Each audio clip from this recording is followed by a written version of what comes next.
Yo, welcome back to Crazy Bowl TV. Thank you so much joining me for another edition of LFC Vibe. As you know, moving forward, LFC Vibe is what we're going to be doing to talk about all things Liverpool. Big up to all of you guys in the building. Thank you, thank you, thank you. Welcome in, welcome in, welcome in. You know the deal. Let's get these subs up. Let's get the subs up, get the likes up. Of course, share across all spaces. And don't forget that notification bell is very, very, very, very important so that you'll be notified as soon as we are on. Big up to all of you guys. I hope everybody is having a great week. Or should I say, have been having a great week and the start of a new weekend. Thank you, thank you, thank you, thank you, thank you. Welcome, welcome, welcome. We're going to finish this weekend off. What a crazy, crazy week. I know some of you guys are kind of like bored. You are anticipating the team. International break always end up coming in between the season. I have proposed an idea, yo. I have proposed an idea. I think they should take all international break. Oh, Anfield Irishman in the building. Brother, as always, man, if you want to come through, let me know. Let me know.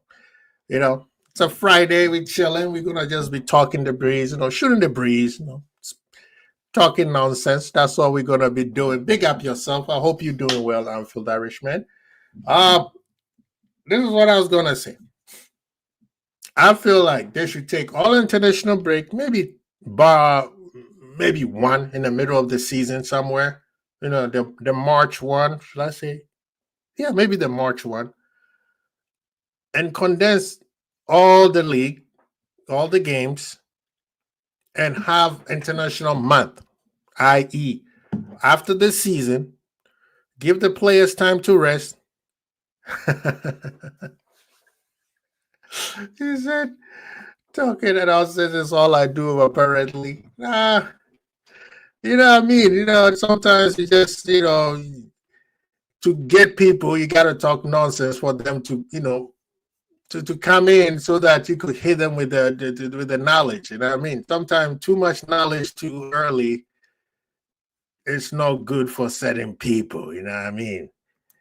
Certain people speaking too much knowledge it's conducive to their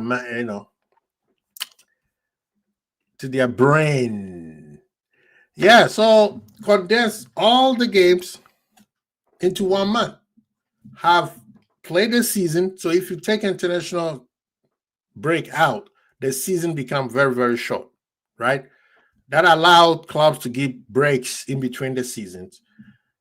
The season will probably be done early in May. You give the players those who are going to go to international month will have maybe 15 days to 21 days to rest. After that, they can go to camp. And then you have the whole month of, say, June to July to have all of them take a break. And then after that, they can take those who went to international month can take another break, and then boom, they can go to camp, right? They go to camp, and it's not going to be everybody who's going to go to international month because it's only those who are selected by their prospective countries.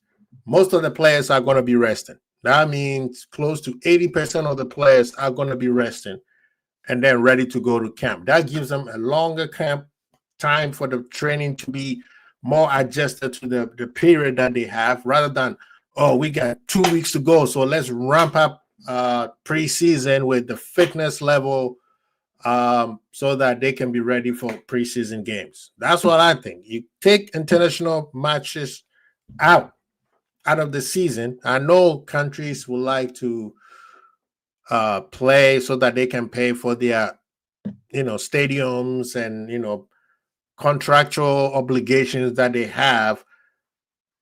But it is much, much better to have an entire month dedicated to just international games. And I believe they did that. In 2006, they did a lot of that. So Yes, sir. Welcome, Anfield Irishman. Thank you so much for being in the building. How are you, sir? Yeah, I'm okay. I'm just keeping my head down, Got to be careful. I'm getting some shots.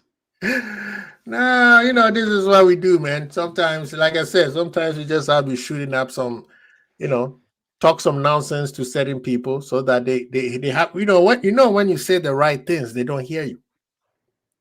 You have to talk nonsense and then that perk up their ear. Then you hit them with the knowledge. Then they be like, oh, okay.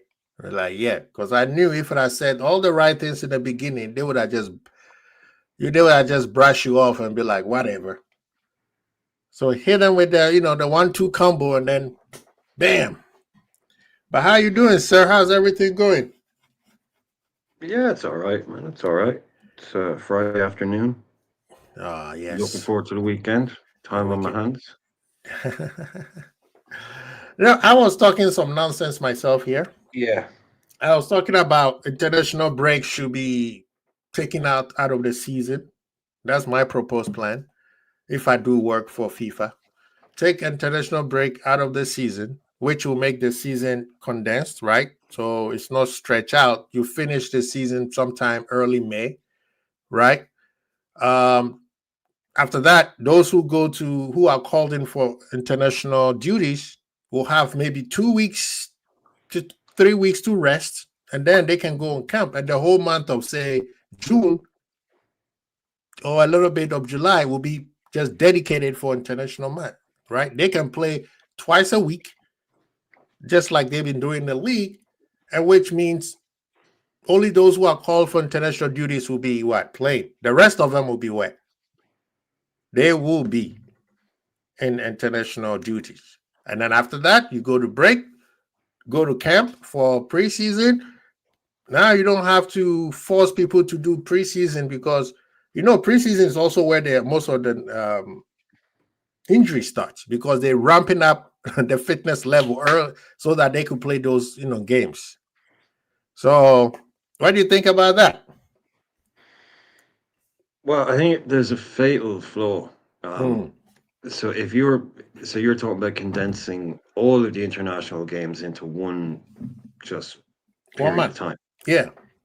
Just Okay, like how we so play World Cups or Euros or mm, AFCON or whatever. You know what I mean?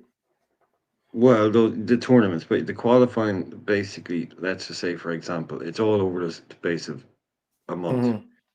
and Ghana are in a group with six other teams, Mm-hmm. and just because of whatever, at that point for that month, three of Ghana's best players are injured. Mm-hmm. They're only out for 2 months. Mm-hmm. One of them's out for 6 weeks, the other's out for a month, another one's out for 2 months. Mm-hmm. So that's it. You're done. By spreading it out over the 2 years, it takes all of that stuff into account. And like, you'd be there. Oh, look, our best centre half and our best striker are injured Mm-hmm. at the moment, and we have to play our qualifying without them. That's the fit. That's the only. That's would be my issue with it. The possible, yeah. I mean, that's true. That's true. Because the thing is, these international breaks, like the injuries are usually comes from the traveling. It's not even just the games. You're sitting a little tiny plane for a long period of time to go to another country to go play here, go play there, and then you have muscles contract, and then you have to like go sprint 200 miles per hour. That's what I was like. You know what? Just have one international month in the halfway through the season. Like the March one or something. To get people ready. Be like, yeah, this is to expect in June or July or whatever. Because if there's less travels, because I remember at one point all the I think South America and even the African nations decided to play all their qualifiers in Europe or their friendlies in Europe. So the players didn't have to travel all over the place. Most of them are in Europe anyway. And I felt like that was a very, very good idea. And then some of them, that's why Copa America is in the US because this is better. Right? We've seen that the other one wasn't good. But just like I said, I was shooting some nonsense. But Irishman, this is what I would like to discuss, and I'm glad you are here. Our manager, Mr. Slot. moving forward, he will need to have some tactical evolution to make all this thing work. And before I continue, let me shout out. We got Rasta Crab in the building. Honesty is in the house. Truden is in the house. Big up yourself, man. Thank you, thank you, thank you for being in the building. Yes, Samayo, yeah, did Kudus dirty for put him on blast like that. That was funny. Rasta, I'm still waiting for my apology. You think I'm gonna let you go, huh? When is the next Friday Night Live so I can show up? Because me versus you and Madi is gonna be crazy that night. It's gonna be crazy. But Mr. Slot's practical evolution to dominate the league. What do you expect? Like, I don't think there should be too many changes. I think there should be some tactical nuance, right? How is he gonna fit Isak with something he's already started with Ekitike, Gakpo, and Salah? The rotation, how's it gonna look like? And the problem, a lot of people are looking at the attack as the main the main issue or the main headache for Mr. Slot, but people are forgetting the midfield, right? And then when I believe we will get Gehi in January, then that's also another headache. How are you going to rotate Virgil? Actually, now it's also a headache. How are you going to rotate? How are you going to rotate Mr. Virgil? Because we cannot let him play another 60 odd games. And this guy, when when he goes to his country, he plays every game. And of course, Badro, with everything we did, which is Rasta Crab's burner account, the only thing that he worries about is we didn't replace Harvey and Diaz. So, who do you think Chiesa and Rio is? We got more personal, more important things than just buying players. So yeah, back to you, Mr. Irishman. What do you think? Starting with the attack, do you think there's a big headache right there, like people making it out to be? I mean, you don't buy 3 players for the prices of Ekitike, Isak, and Verts and not play them. So I have a small brain. I'm not a big football genius, but I would think that they would start most Premier League games. Yeah. And then you've got Salah on the other side. So to me, just being simplistic, but look, I talked about changing things moving forward in the future on my show last night, and I set off a freaking nuclear bomb. So I'm very worried that people out there listening might think that I'm saying players are bad because, we can change things, but someone's going to lose out. Someone's going to miss out. So to me, things maybe Gakpo might be in danger. If you're going to play with 3 midfielders and 3 forwards, and Verts is one of the mids, then you've got Ekitike, who I think is going to. I don't think he's going to sit on the bench, and just be a rotation or minutes guy for Isak. Isak isn't. It's people talk about rotation a lot, and they say, "Oh, there'll be minutes." Ask Harvey Elliott how many minutes he got last year. Ask Endo how many minutes he got last year. Ask Chiesa how many minutes he got last year. There's a lot of players. Yeah, there's rotation. There's bits and pieces. You go out of a cup early. Every time there's a Premier League game, we have to win this game. We have to win. There's no room for rotation there. There's no room for just drop a guy in or drop a guy out. He's going to try and have his best team out as often as possible. Right. There will be rotation. There will be gaps, but we all know there'll be a first team. So it's to me that it's not that complicated. There's still only 11 places on the pitch. Right. If you want to get Gakpo, if you want to get Verts, Ekitike, Isak, and Salah on the pitch together, can you also get Gakpo in that team? I don't know. But if you want to have Gakpo on the team, like where do you play Ekitike and Salah and Isak and Verts? It's I just don't think we bring in someone at like I said, and this isn't a slight on anybody. This is just me trying to use logic. Mm-hmm. Who do I think is more likely to start?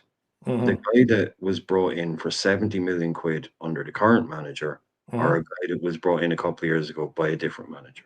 Right. Logic would tell me that the guy that was come in for 70 million might be favored. Not that other player is a bad player. Mm-hmm. I mean, I had enough of this shit last night. I'm not saying anybody is bad. Yeah. Needs to be just a little bit more mature sometimes. It's like Gakpo is potentially in danger of losing his spot. Now you might say, why did we give him a new deal? New deal. That's the question. That's what I was To gonna go protect with.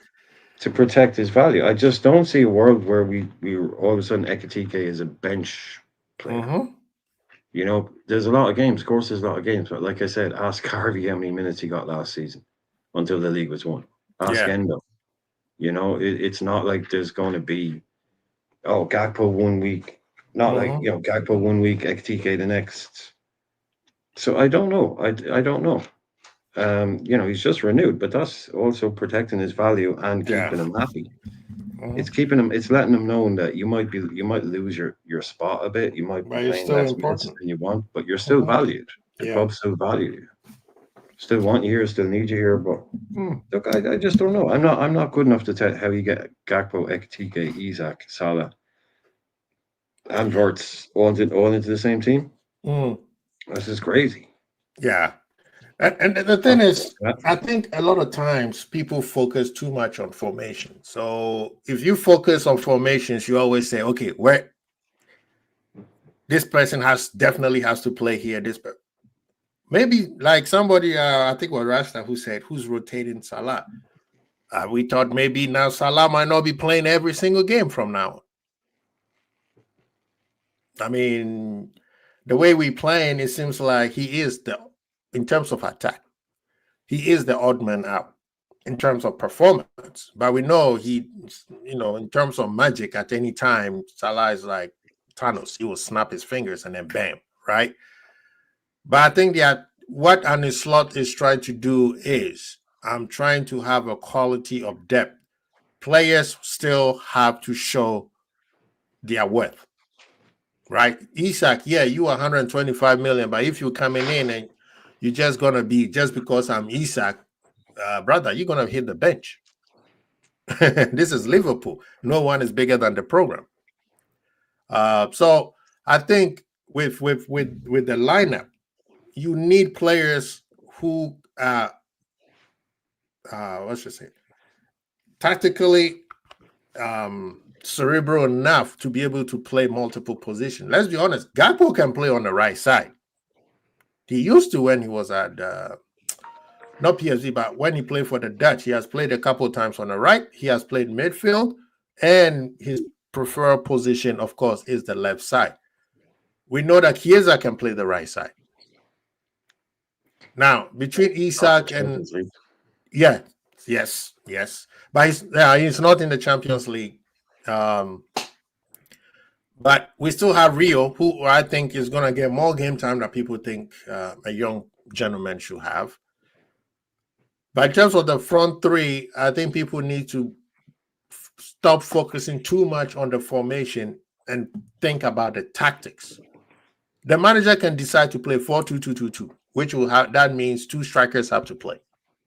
And if two strikers have to play, one of the wingers is going to have to hold bench. Is it Salah? Is it Gakpo? You know what I mean? So the idea is, I think, is going to be based on, should I say, merit and somebody's game fitness. Of course, during the season, there's only been a few players in the football world to play I would say be at 7 or 7.5 consistently towards the whole season. People's form is going to drop up and down here and there, right? Teams are going to plan against certain players. We know Salah recently, teams are triple siding his side, right? Every time he dribble a fullback, a player, another center back shows up or a midfielder shows up. So he usually don't get enough space for him to do what he likes to do. So now, should we keep Salah there when we realize that, hey, he's not playing well? No, we have to bench him. So that's something that in terms of the attack, the manager needs to think about. Say, hey, yeah, I'm sorry, Salah, but it's not working right now. And that could be Isak too. That could be Gakpo. That could be Ekitike. Ekitike already, we know that he's not 90-minute game fit yet. Isak is definitely not even 60-minute game fit. Gakpo is the only one. Gakpo and Salah are the only ones that I know are 90-minute game fit. So that could be something where, as the season goes, the rotation kicks in, right? And a lot of people just want to, it's like a kid with Christmas. It's like they want to cramp all their players in one game. Everybody think that the first game is that's it. We need to put everybody in. No, it's a what, 9-month season? People need to understand the different games, the different tactics, teams, the Champions League. Everything is different. So in terms of rotation, this year, I'm going to be paying more attention to how the manager rotate his play. Because last season, he just trusted, should I say, 15 players, and that was it. Hence the reason why players like Harvey, Tsimikas, them type of players were not getting enough game time, only if somebody gets injured. You know what I mean? So I think at this point, yes, the conventional thing is if you spend a lot of money on one player, that player has to play. True. But is that player thinking that just because I'm worth 100 and some million, I just need to show up and just play? No. Especially for a club like Liverpool. For a club like Liverpool, the price of a player should not matter. It's your fitness that should matter. What do you think about that? Yeah, players. I mean, there's like again, to what like the lads are saying in the chat. Yeah. I'm not saying that Endo and Harvey are the same as Gakpo. Yeah. I'm just making the point that everybody at the start of the season says, "Oh, there'll be minutes, there'll be minutes, there'll be minutes." You look across all teams. Just look across all teams last season, the Premier League, and there's a clear group of players that start more often than not, and then there's players that don't get really that many minutes and they come on. It's what we used to call like substitutes. But you're not. I don't know. That's like no one's saying Slot doesn't like Gakpo. What I'm just trying to explain is like there's 11 places on a pitch. Right. Who do you think is going to start more often than not? I don't know is the answer. Let me see 10 games. But if I'm being asked to guess and see what I think might happen, I think Ekitike and Isak will start a lot of games. I also think Wirtz will, and I think Salah will. So I just unfortunately, I think, you can have a top player like him who might see his minutes reduced because of new players coming in. And it's really just as simple as that. He's a top player. Everyone knows he's a top player. Slot loves him. We all know that. Otherwise, he would have been moved on. Otherwise, he would have been sold to Bayern Munich. Otherwise, he would have gotten a brand new contract. It's just that, really, I just think, and again, the whole point I'm trying to make about he cost 70 million, he came in. I'm just saying this coach made a very big investment in this player. So I just from watching football for a long time now, I would kind of assume that player is going to get a good chance. Right. He started games. He scored, what has he got? 3 goals and 2 assists? 2 goals, 2 assists. Isak's coming into this team. So I just really think that he could be, unfortunately, the one that doesn't get as many minutes because that front three becomes kind of the main front three. Like Klopp used to have Bobby, Salah, and Firmino. Right. I mean, there was always a Shaqiri there. There was someone. So, and Origi, Minamino, but there was the main front three. So can Gakpo be one of the main front three? And that I think he has a strong case, but he also has a job on his hands to take that role and make the coach say, well, look, Cody starts, he starts, and let's see who else comes in.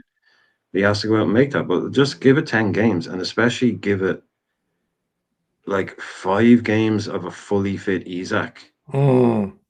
at least before, because we don't know exactly what this coach is planning to do here. This is above my pay grade to see how this is all going. But let's at least give it 5 games Yeah. with these guys to say, okay, and we can look and go, okay, this is the plan. This is what he's trying to do. Mm-hmm. No, I mean that is the part where I think even Liverpool fans we rock it a break because there's nobody knows what we've been. What we have a whole year with Mr. Slot, and still we don't know what he's gonna do. Klopp, we kind of assume what he was gonna do, and majority of the time we were correct, right? We knew when he came in and started playing 4-3-3 and he stuck with it, we were like, okay, 4-3-3. When he got his front three, we knew they were the first people on the list if they are fit. Everybody knew it's going to be 4-3-3, same midfield, same defense, same attack, no matter what. But this guy, nobody knows, which is, I think, is a great thing because if we don't know, even we the fans don't know, then the opposition don't know. Of course, the opposition has a lot of scouts in the stadiums, watching them and say, okay, we know this was going to do. The great thing about Klopp is you knew what he was going to do, but you couldn't stop him. So that's the dog snoring in the background. If anyone can hear that, I can't do it. Oh, the dog is snoring. Sorry. That's funny. You know what I mean? Klopp, you knew what Klopp was going to do, but you couldn't stop him.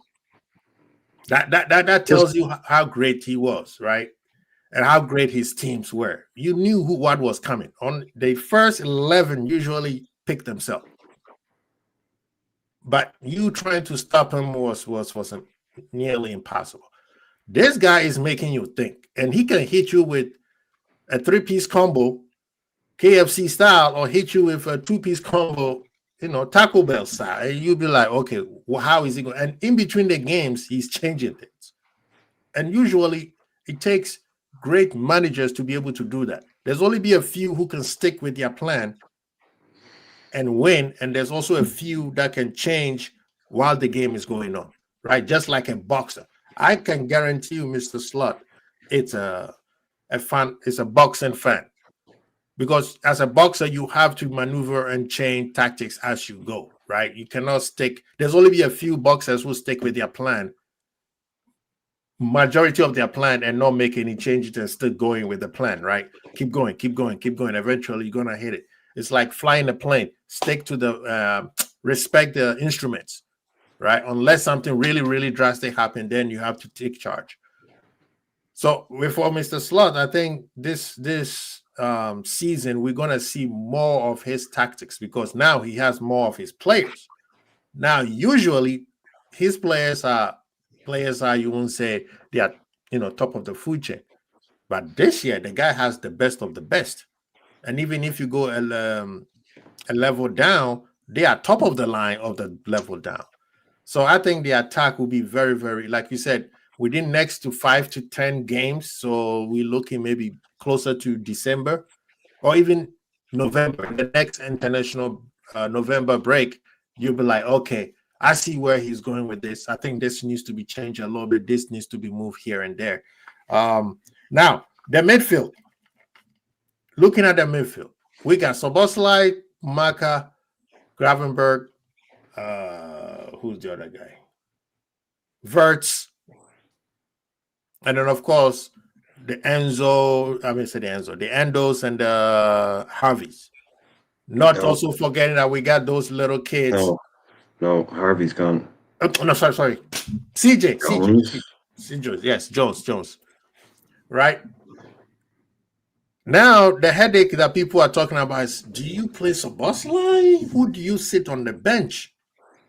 And then don't forget, we have another 100 million player who some people are also saying, he's not ready. We need to keep Szoboszlai. Szoboszlai has to play.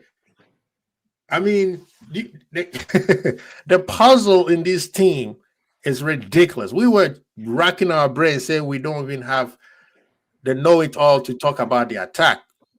Well, what about the engine? You cannot sit Szoboszlai down because with all these fancy players that we have, you need somebody with athleticism. Now somebody's telling me you have to keep Sobosla in, so play him as a right back. I don't think that should be this. Should be so. He comes to on right back when he's needed. He's a baller. He's just like Milner. When you need him, put him wherever you want. He's gonna give you a high percentage output. So with the midfield, Szoboszlai has to play. And if we go with the convention knowledge, your 100 million player has to play. Everybody said Maka is the best midfielder we have, and we cannot play without Gravenberg. Mr. Irishman, what do you do?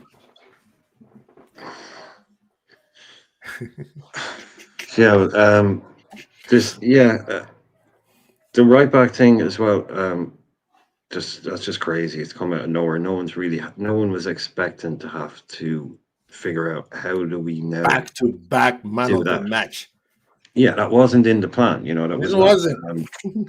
Frimpong and Bradley are two top quality right backs. I don't see how they don't just take over the role again, just organically. But maybe you've got a headache, maybe you've got something to look at, or else do you just look at it and go, wow, now we know that if he needs to, or if we wanted to do something different in a game, Dom can do this. But let's not also blow it out of proportion either. Let's see him play 10, 15 games at right back up against different qualities of wingers, different types of wingers, different types of systems. 2 games, great, looked awesome. But still, like you can't write a player off after 2 games, and you can't say that you found a new role for him after 2 games. I wouldn't be surprised. We've seen stranger things happen, but we just brought in Frimpong. We have Bradley. Like I say, I'm just trying to use basic kind of football logic. Whenever I talk about these things, I just think, have I seen this happen before? Yes, I've seen it happen before 5, 6, 7 times. What usually happens? So that's just how I try and base my opinions on. I've seen this happen 9, 10 times.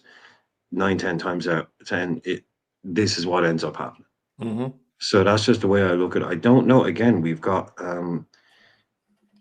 Mac, Verts, Dom, Grav. Grav starts, obviously. Then you've got Mac, who up until recently, had his fitness issues. He was in there running the engine room. I expect that to start happening again.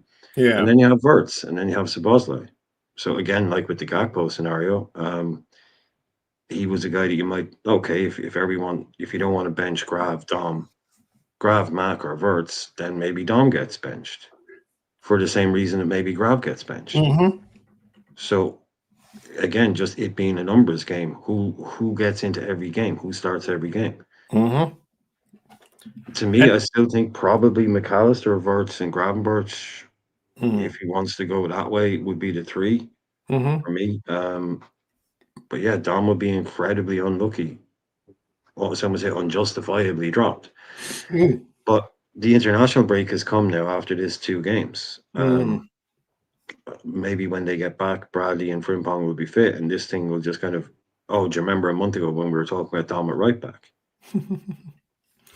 So, but this is the thing, though. I don't. But that's my midfield thing. My mid is obviously Gravenberch.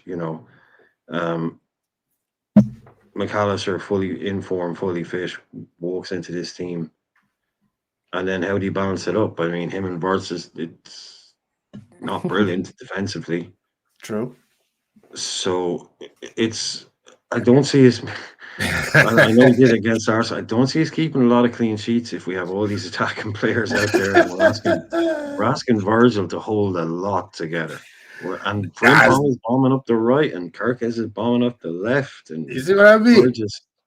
Virgil's going to be sitting there looking around, kind of going, all right, it's just me and you, mate. Looking at Ebo, it's just me and you, man. If this goes wrong up top, it's just me and you. And the holy goalie at the back, it's the holy goalie. Oh my God, that's funny. No, I mean that is the conundrum, man. That's why a lot of people keep saying we need a DM, we need a DM, we need a DM. The thing is, if you bring a DM, who you benching? With this midfield that we have, I think we are top 3 in the world All right, I will stretch it out to top 5. If you bring a DM, who you bench? You bring a destroyer, as every Liverpool fan has been No, crying no, for a just destroyer no. for like 5 years straight. Who do you bench with all the players that we just listed? Because I guarantee you, Yeah. I can put my money. I don't bet, but I can bet that Irishman is not going to sell any of those players that he mentioned, unless those players decide that they want to leave. So if you were to bring a destroyer, who do you Not a take out? destroyer. Not a destroyer. This is the thing. Like we were talking about this on my show last night, and what we do in the future, and it caused all kinds of issues for one of our fellow content creators who felt he had to call in and have a complete nuclear breakdown on it, because apparently you can't talk about bringing in players in the future without disrespecting players that are currently here. That's very difficult for me to get my head around. Okay. Just talking about improving the team, bringing in Uh-huh. future players, it doesn't mean anything slander on the people that are currently here. We have top footballers, yeah, but I also think we could bring in a different type of holding midfielder that would allow us to change the way we play. And Right. apparently, if you say that means Gravenberch doesn't play there anymore, that's an issue for some people. But I still think Grav, even though he's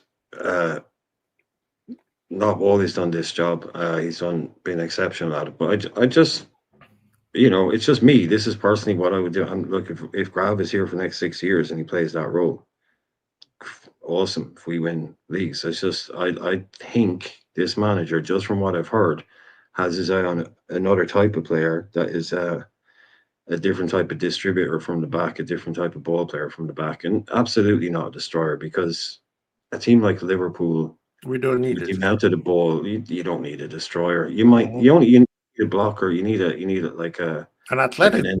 an endo to come on with 10 Yeah. minutes left, just lock it up and go, right, we're not, but if you want to actually build up from the back the way that I believe he wants to do it, as in with someone who, it's just more. Now, again, I said, I like Adam Warren, so he's the example that I use. Other people like Stiller, they like Baleba. I really don't mind who it is. Name-wise, it's not really my concern. Yeah. Adam Warren, player I like. If Richard Hughes was to come up to me and say, Brian, you're talking absolute nonsense, you don't know what you're talking about. The guy we want is Stiller. He's the one that would work. Awesome. Go get Stiller. Whoever it is that this club decides can do that role, if that's what they want, then go out and get that guy. I'm all for it. I don't care if it's not Adam Warren. Yeah.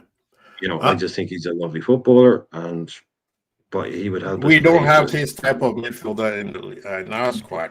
Yeah, Because it let's just be helps us honest. do things I mean, differently.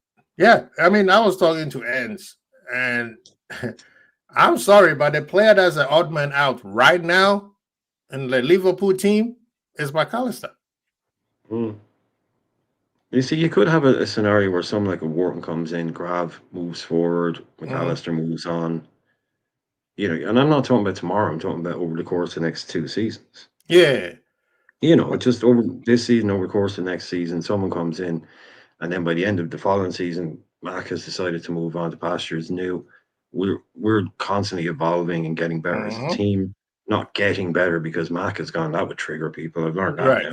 now. But we've, changing, moving on. Just constantly changing and evolving as a team.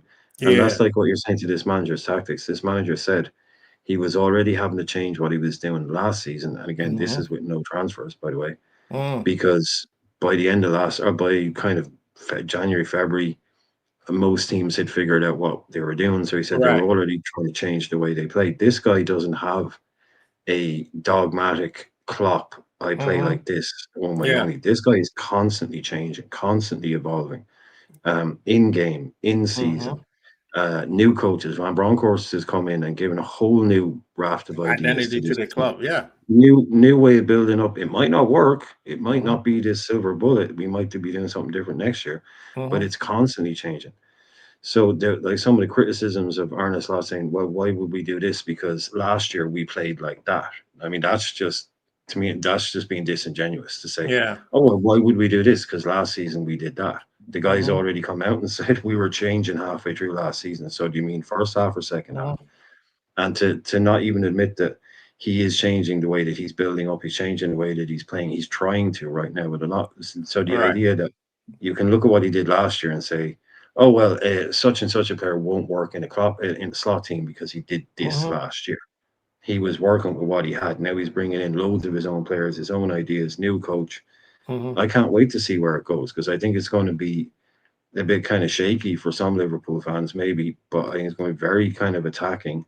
Going to try and score. Well, you don't put a team like that together and not be attacking, really, do you?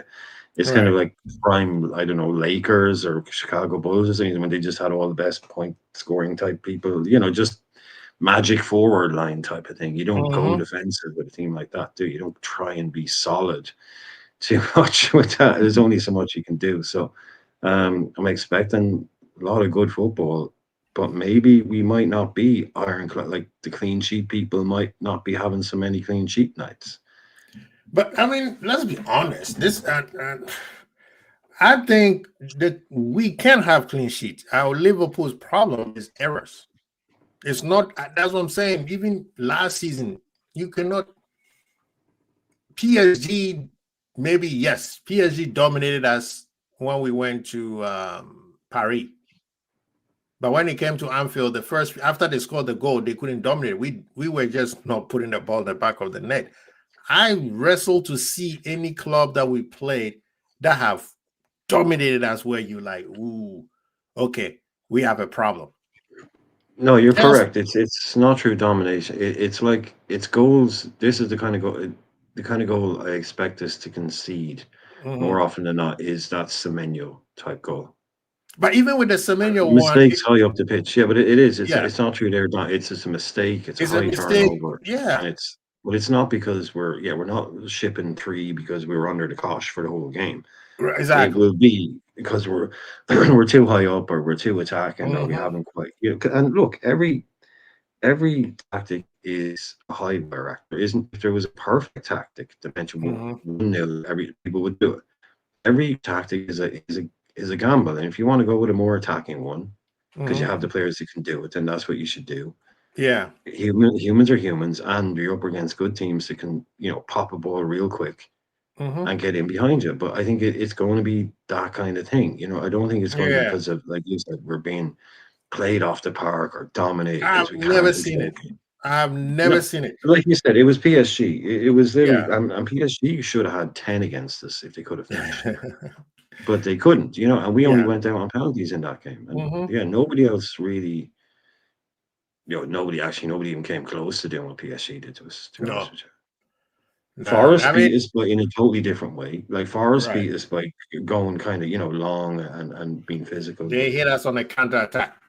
Yeah. Just like Realism is saying, loss of possession high up the field, which has always been a problem, even when Klopp was here. I mean, that's what I'm saying. So even like best game we played so far, the Arsenal game. The first half, people, I mean, I've gone through the spaces and listened to people, and I'm starting to hear that people just, even Liverpool fans, like to make other rival fans happy by just saying what the narrative is.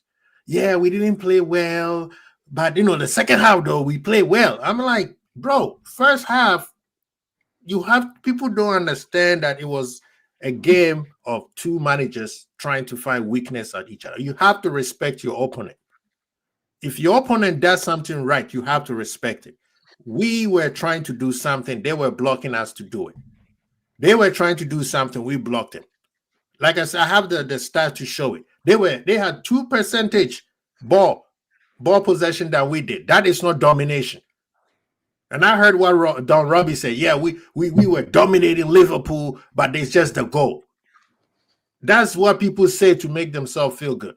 That's what people say who don't have the knowledge of, this is the game. The first half, Arsenal could not do anything. The same way we could not do anything in the attack. Right? They got all these corner kicks off deflection. Madueke did not do anything against Kirkers. The only reason why he was getting corners was because he was trying to cross and Kirkers will block it and you go to corner. Number two, everybody said they are very good at set pieces. We've seen it. They've scored a lot of goals. They didn't win one header in those 5 corner kicks that we gave them. So we even gave them things to, something, a weapon for them to use against us, and they kept shooting blanks. That is not domination. They did not outplay us. This is the part where people don't understand. Irishman, you were a boxer, right? I won't say you were a boxer, but you were a boxing fan. Not really. Not since the days of when there was one guy, if you know what I mean. Mike Tyson. Like not since the days of kind of Tyson and that, when it all got to be like there's 4 different heavyweight champions of the world. That was kind of, yes, sir.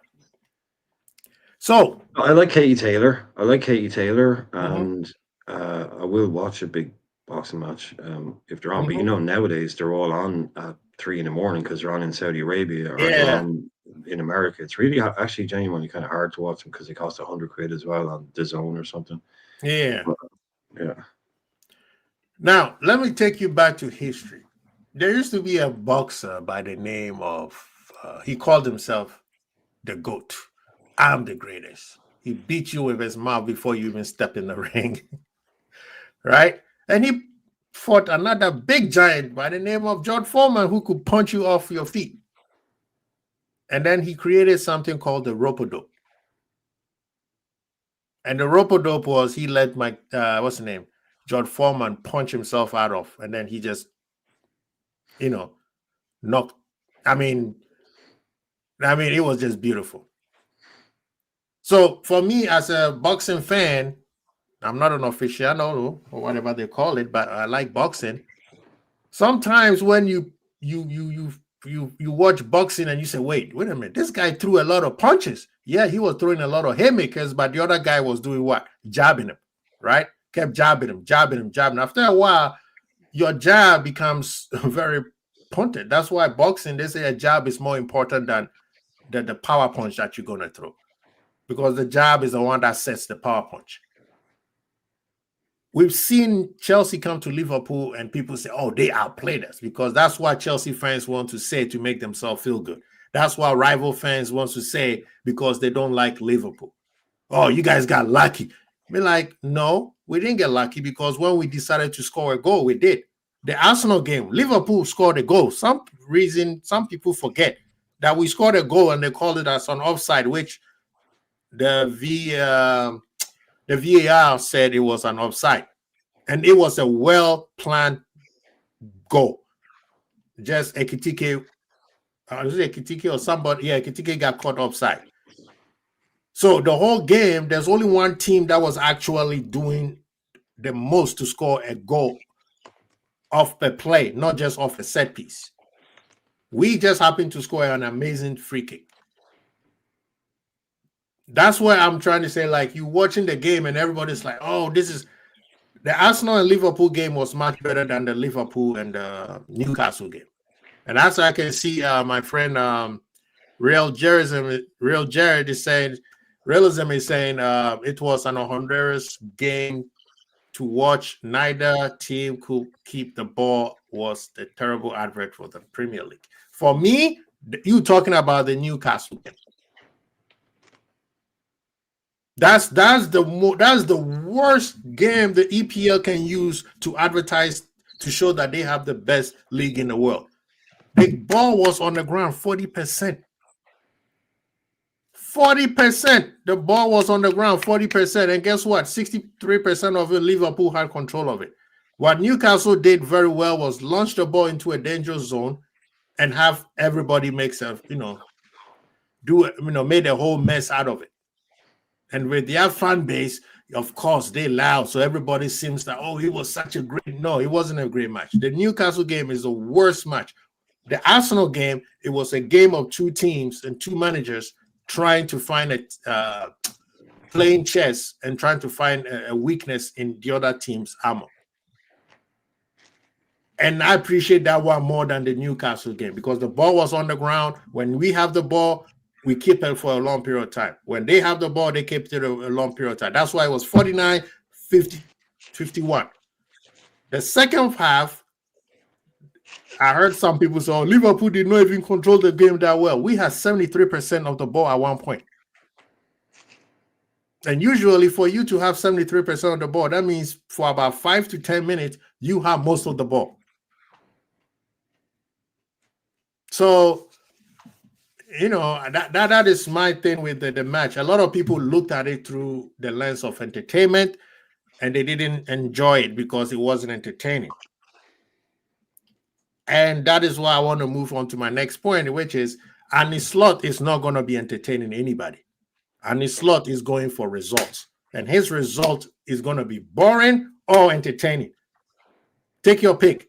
And it's not going to be as, what's his name? Jurgen Klopp's entertaining. Remember when Jurgen Klopp and, what's his name? Pep Guardiola used to entertain us. Everybody say, oh, that's a soft rival. Oh, just a soft rivalry. It's just, yeah, it's just good to watch. That was a long time ago. Go ahead, sir. Go ahead. That was a long time ago.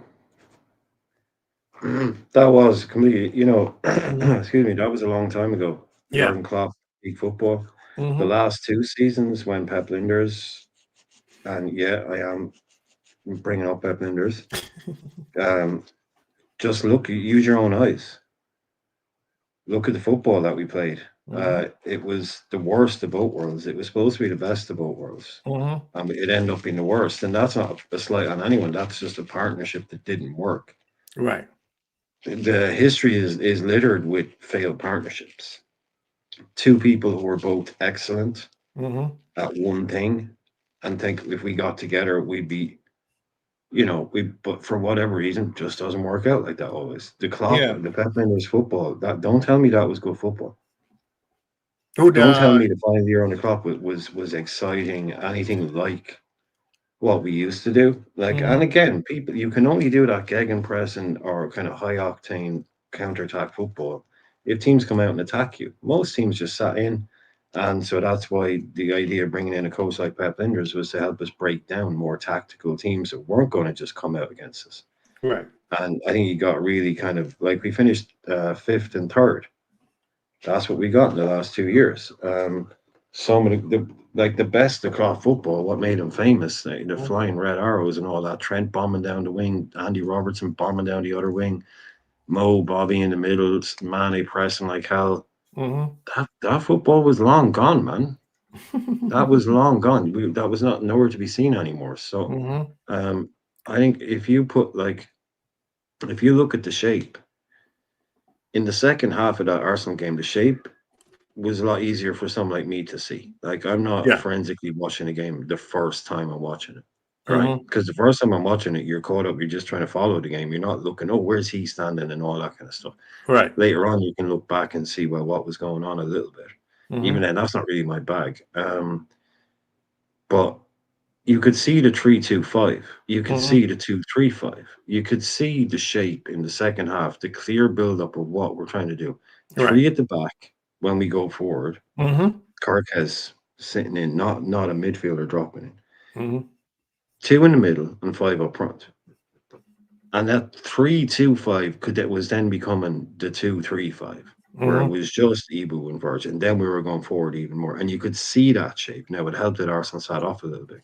But you can see what it is that we're trying to do. The 2 at the back, and then that becomes, when that third guy in midfield goes forward, and this is end game type stuff, that becomes your 2-2-6. In attacking, in all out full attacking phase. The 2 centre halves right up on the halfway line.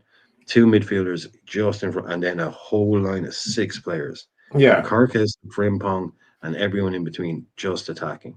That to me is what I think. But that starts with a 4, it becomes a 3, it becomes a 2, and then it becomes that the 3 up front becomes a 4, becomes a 5, becomes a 6. Yeah. And that's what I think we're trying to achieve, and that's how I think we're going to play. And I think we will get a lot of exciting football out of it. But it might be a little bit exciting going the other way as well when it's not clicking quite right, which is the only worry. Because you can't be offside in your own half, remember. Yeah. So some of these guys are running from their own half. So your offside high line isn't really going to come into play. Mm-hmm. So I think it can be a lot like something. But I haven't seen an attacking, what would you call it, quartet at Liverpool of this quality in a long time. To Mm-hmm. be honest, in a very long time. And then the team, I think, based on teams are going to sit back on us a lot, and Liverpool fans better be ready, especially with Isak being part of the squad. Teams are going to be like, okay, we cannot open up. If you try to open up, it's a suicide, right? The part where I think Liverpool players needs to learn is the patience and how to break down teams. Champions League, I think there will be more goals in Champions League per game than the league. Yeah. Because those teams, with the exception of course, Atletico, but those teams are going to try to play. They're going to be like, yeah, let's play them. And then we can create more chances and score more goals. But against the EPL teams, man, the battle in the EPL is going to be at this point, because people need to understand Liverpool has played the first 3 games that Liverpool have played is the hardest game than any team in the league, actually, right? Because Bournemouth is not an easy team. Since they lost to Liverpool, they won back-to-back. Arsenal had already won 2 games before we played him. Newcastle is just the team that is just annoying to play, hard to play. The environment, the occasion is extremely, extremely tough. I don't see any team that have played the hardest first 3 games than Liverpool. Arsenal, Man U, is Man U that hard? No. It's just they could not, just like we could not control the game against Newcastle, Arsenal could not control the game against Man U. But there's no way in this is how there's nothing Manchester United did that told me that they were going to beat Arsenal. And so I'll be like, no. They were Arsenal just played mature football against Man U. All Man U did is half and puff. The shot that they were taking from 40 yards out, you not being Raya from that distance, especially with the players they have. We can though. Liverpool can. Man Did you U see can. the Allison clip Which one? from the Sobozai free kick? Oh yeah, when he was telling Gakpo He's to telling the 2 boys to move over. move. That is just Yes.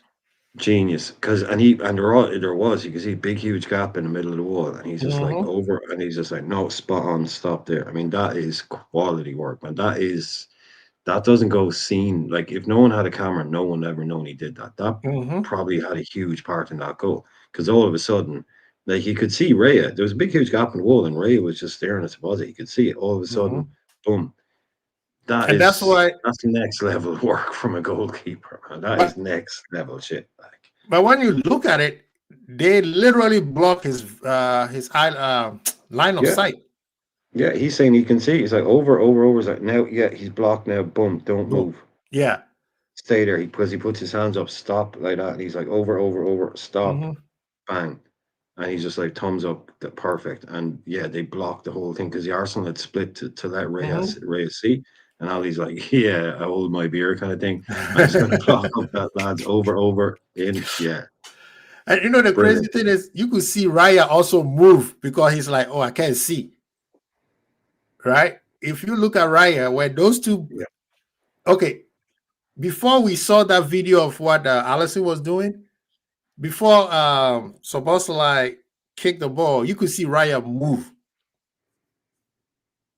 And now that we saw what Alisson was doing, now it makes sense to me. I said, okay, Raya's like, shoot, I can't see. He was looking for another gap. Yeah, exactly. So he's like, okay, I'm way too close to the left pole, so let me move closer to the right pole. And I don't think he anticipated that the ball was going to go up and drop. And if you listen to every analysis, they say, yeah, the goalkeeper did everything he could possibly do. There's nothing he could have done better. It's just the ball was just perfect. And Szoboszlai's like, yeah, that's not even the best free kick I've ever taken. Yeah, he I'm did it like, again. 2 nights later, he did it again. oh, You he see did what it he again, did again? international break? Yeah, he scored the exact same free kick, man, in the other corner. But it was same distance, pretty much exactly the same spot, and he hit it the same way. He just stuck it in the other corner, and it was even better because it went right in the top corner. He's saying, "I'm only getting warmed up here." This guy's on the free kicks. This guy needs to stay on free kicks because he's hot now. Yeah. He's hot now. He's on a streak. I'm not look. There's only so many go in. They're all going to go in. Yeah. But I mean, that's 2 in a row. Mhm. They were, and it literally, if you hungry, I can't remember who they were playing, but it's almost identical. It's just a tiny bit further left, but it's the same distance, same technique, same result, but just different top corner. Absolutely world class free kick. I need World to class. go look. I need to go look. The one that I've seen is the one that every time he goes on international break, they post it on social media. But yeah, I think that's also another weapon that we have. Right? They're Like playing you us say, tomorrow, by the way. They're playing us tomorrow. oh, Hungary is playing England? England? Ireland. Oh, Ireland. Sorry. Ireland. My apologies. I nearly left and The unsubscribed. That disrespect. How disrespectful I am, man. Yeah, Sorry. So hopefully he doesn't get a hat trick of free kicks, but I wouldn't put it past him. But yeah, no, us Ireland fans, we'll get to see Kirkes and Szoboszlai man. up against our team. I'd expect them to do quite a bit of damage, to be honest with you. But you see, now you understand why I said the conundrum of who should play this team. Yeah, it's important well, because who would you put in right back? Who would you if they come back and Frimpong hasn't played because he didn't go away, right? So it'll have been like maybe 3.5 weeks. He hasn't played. I think at this point, Bradley a bit unfit, maybe. He's very unfit. Let's be honest, he's unfit. The manager just against Barney. Who would Bradley? I think you let Kirk. You let Bradley and Frimpong play so that they get back into match fitness. That's what I would do. Right? I don't. You don't need Szoboszlai playing right back. As a matter of fact, depending on how hard his I'll get back. Okay. Depending on how his fitness level is, I will even give him a rest because we know how he plays. He plays with high intensity, and we do not want him to be burned out in the middle of the season. So, for me, this is the perfect time to get Bradley and Frimpong into match fitness because the next match, we have another match before the following week. We have Manchester United. So I will get Frimpong and Bradley to get a game time. I think the one that you're talking about is an old clip. That's the same. Oh, I saw it. Yes, is that not? I thought the qualifier. No, that's the clip that they always use every time he goes on international break. Okay. They were like, Szoboszlai did this. Oh, okay. Yeah, well, they got me anyway. Sorry, I should have been more straight. So I thought they played. But well, anyway, they're playing us. We're playing. We're going to Budapest tomorrow. Yeah, and what I would do also is except the goalkeeper, which is he's the only South American. There's only 2 South Americans now, right? Maka and Alisson. Maka, Ali. Yes. Because the last time we lost to Forest is because when they came back from international break, the manager put all the South Americans in and they got burned out. Just no, that's it. So I will play Bradley. I'll give Bradley 45 minutes. I'll give Frimpong 45 minutes. Because the Manchester United game, you don't need to pull Szoboszlai in the right back.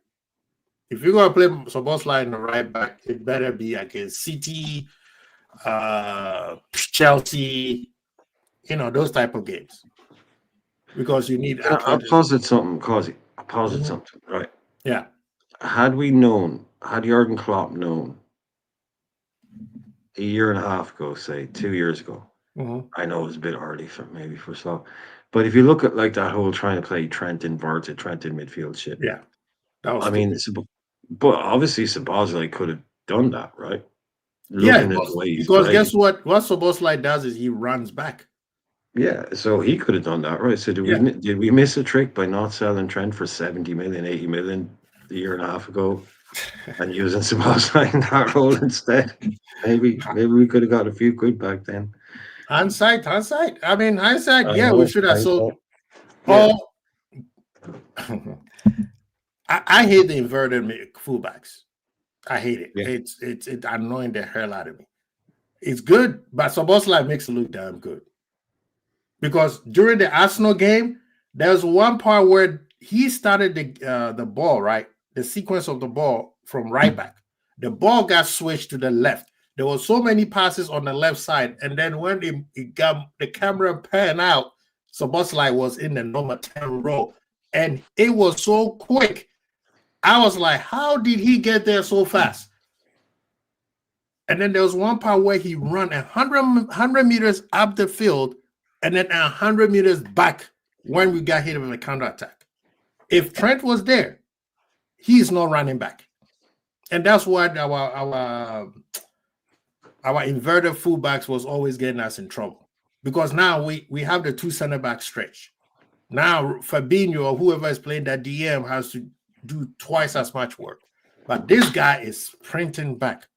So yes, your question is yes, we missed a trick by not using him instead of using Trent as an inverted fullback. Now that we can see what he can do.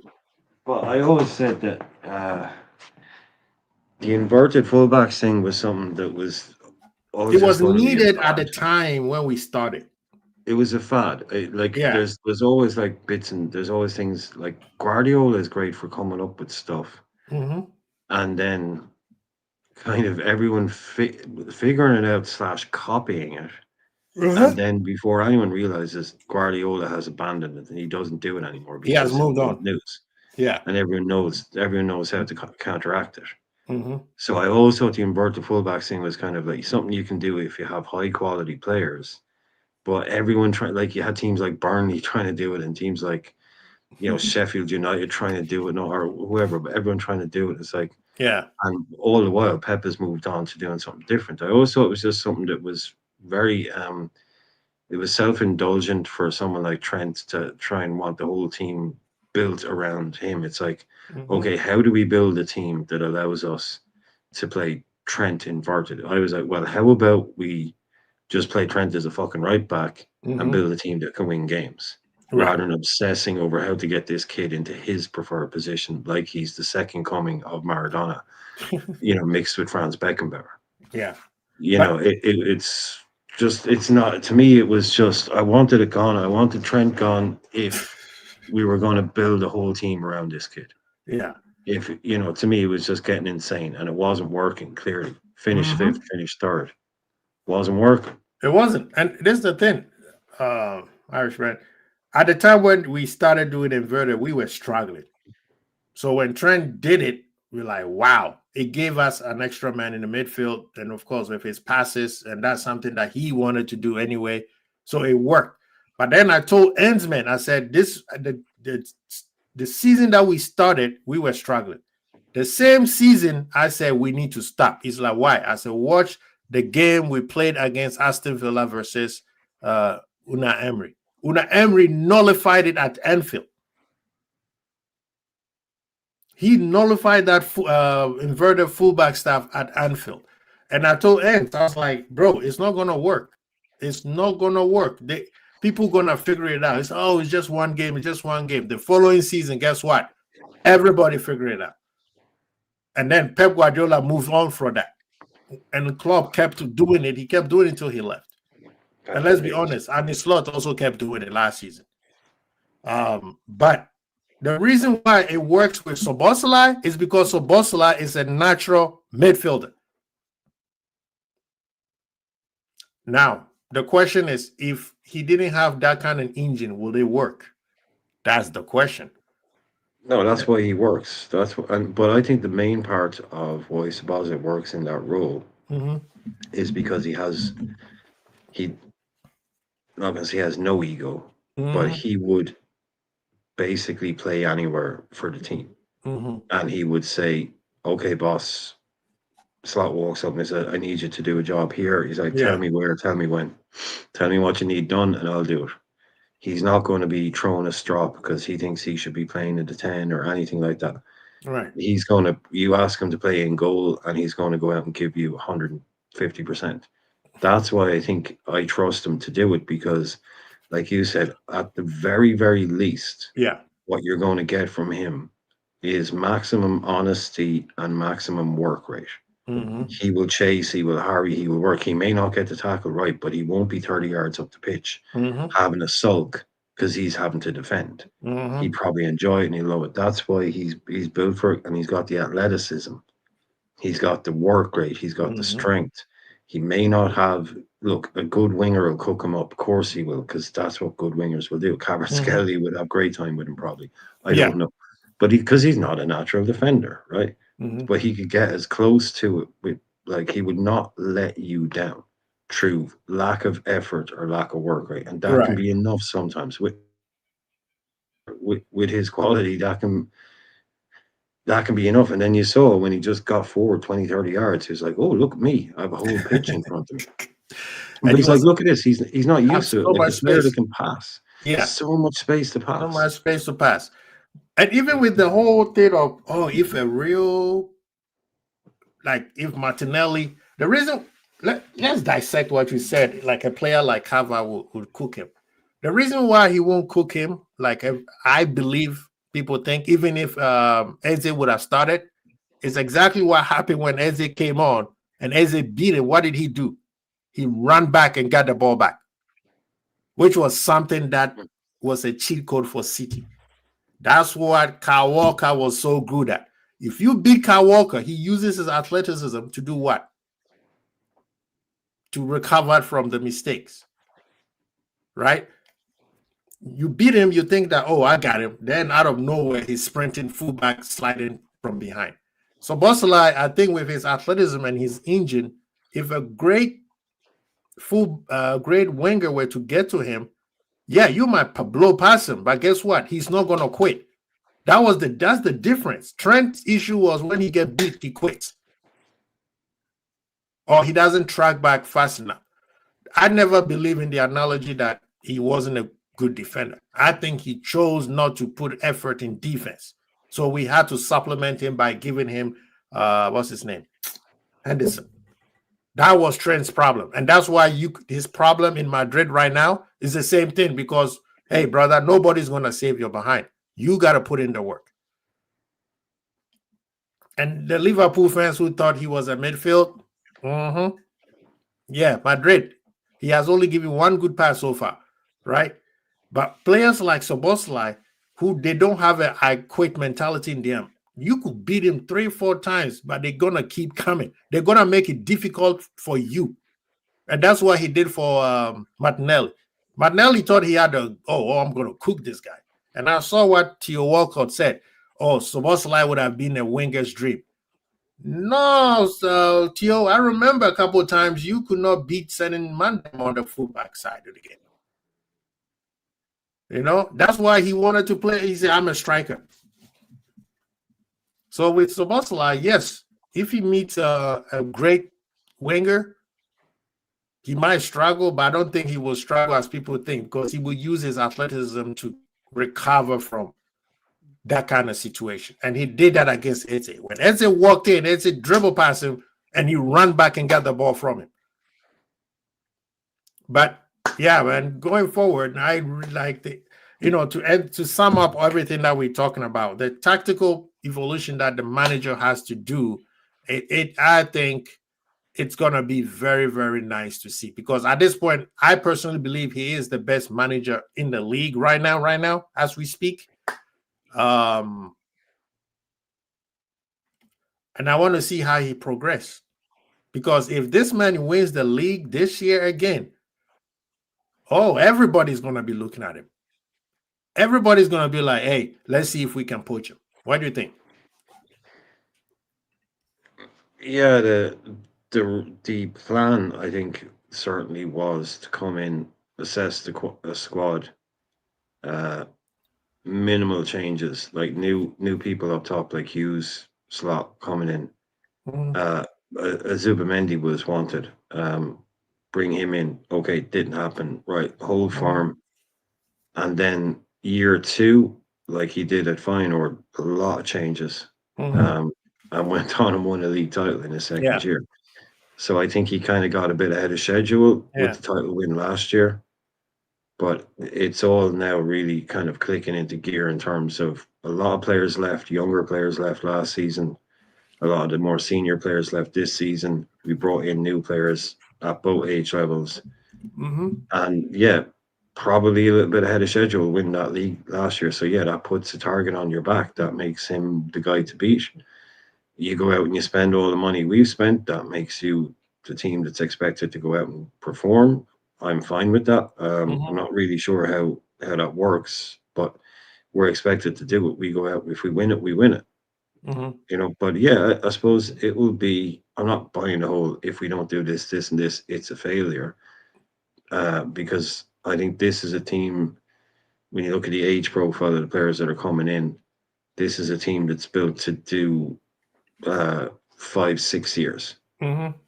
So people say, oh, so you're saying you don't need to win next year? It's not about that. It's just that I would genuinely judge this project after 5, 6 years because I Mm-hmm. think that's what it's built for. That it isn't just a team that's throw an extra 200 million and you'll win a title next year. You Mm-hmm. know, um, but you bought a load of older players. You brought in an Ibra and a Casemiro and a Varane or whatever, Ramos. Mm-hmm. You've gone down that route. In 2 years' time, you're having to do it all again. No, I think it's a team that to me isn't just going to be competitive off the back of last year. It's a team that I'd be saying like 2 league titles and the Champions League, or maybe yeah, 2 league titles and a Champions League in the next 5 years, 3 major titles in the next 5 seasons. Mm-hmm. You could even do one more league. I don't know, but it's that kind of sustained success. But yeah, he will. I don't care. He won't care. I mean, I'd rather him be considered him and us be considered the team to beat and the manager to beat Mm-hmm. than to just be, oh, he's got to deliver this year two. We won nothing last year. So it's back to where we need to be. And we've got the kind of players. I like the fact that we brought in a lot of new players into this team. Mm-hmm. None of those players have won the league. Mm-hmm. None of those won that league title. Ekatike, Isaac, Verts, Mm-hmm. Frimpong, Kirkes, they're hearing stories about what it's like to win a title at Liverpool, but they haven't done it. So I really like the psychology in that we're bringing in players who are really hungry to do what that group of lads just did, but none of Mm-hmm. them did it. They've never won a title at Liverpool. Verts has Mm-hmm. nothing. Isaac has nothing. So can you imagine their motivation? Their motivation. I really like the fact that we brought in new players who haven't won anything here. Obviously, haven't won anything here. They're like, no, I want to be. I saw what you did last year. I want that. Yeah. I want some of that. Not coming in riding on the coattails of it. They're going to want to taste it too. And I Mm-hmm. really just like that. That's a really good way of doing it. Mm-hmm. Because Virgil and Salah might be, hey, look, we won two. I'm 33. I'm 32. You're 34. Mm-hmm. Winding it down a bit. Geez, we won a lot here.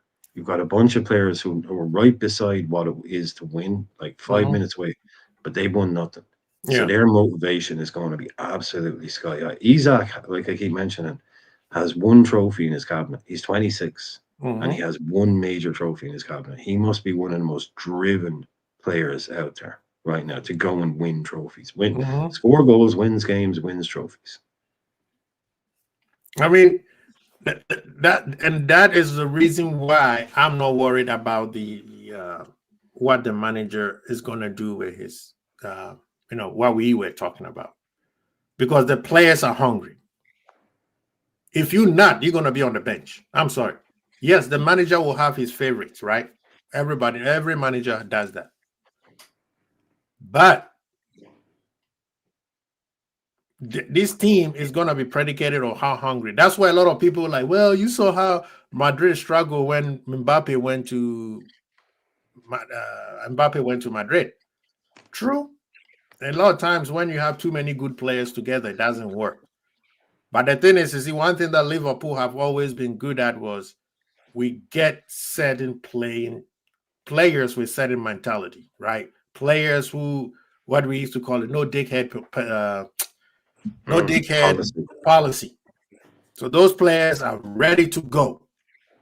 They are hungry for success, right? Salah has won everything the player needs to win, but he still wants more, right? That drives him. He breaking records drive him.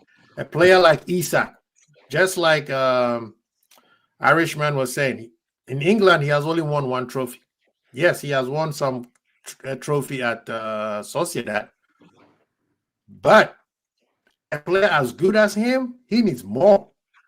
And let's be honest, right now, Isak hasn't played this year, but a lot of people already say he's much better than Haaland because of how Haaland is, even though Haaland have scored, 2 goals so far. So a player like Isak needs more in their cabinet before it's all said and done.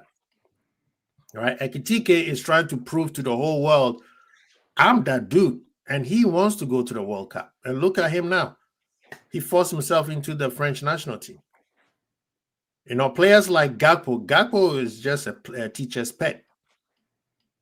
You let him play, he's going to play as much as you want him to play. So our team is set up in such a way that everybody is hungry. And that kind of team is a dangerous team. And it's up to the manager to be able to manage everybody to put him in the, get the rotation right. Because if this manager, I think Liverpool's success is based on the rotation of the manager. And one of the best managers to ever did it is Pep Guardiola. Putting the right places at the right time, giving everybody enough game time so that they don't suck on the bench. But great players want to play all the time. So you're never going to be able to make everybody happy all the time. But he did very well with the Mahrez and Silva and all those players. And most of them were coming off the bench. You know what I mean? So I think for Liverpool this season and moving forward, because I think this is a dominance for 5 years. A lot of the rival fans already quit. So he said, Honesty said, Kwesi on Haaland, you don't see the plan of LFC. We sent Lenders as a double agent to end Pep dominance. I'm sorry, last time, that's true. Last time we said, we can't quantify. What did you say? Look what happened against Al Hilal. Man. Look what happened in the other game they were up in. Brighton. Back Brighton 2-0. Oh man. That game. Same issues, same problems, exactly the same reasons. Do you remember when we were second half FC because we were letting in a goal in the first half? We were going 1-0 down. Yeah. We went 1-0 down in a record number of games or something. So many. That was last the last. That's this guy. That's this guy. That's the way he plays. And Guardiola's come out and said he has free reign to do what we have complete trust in what he wants to do.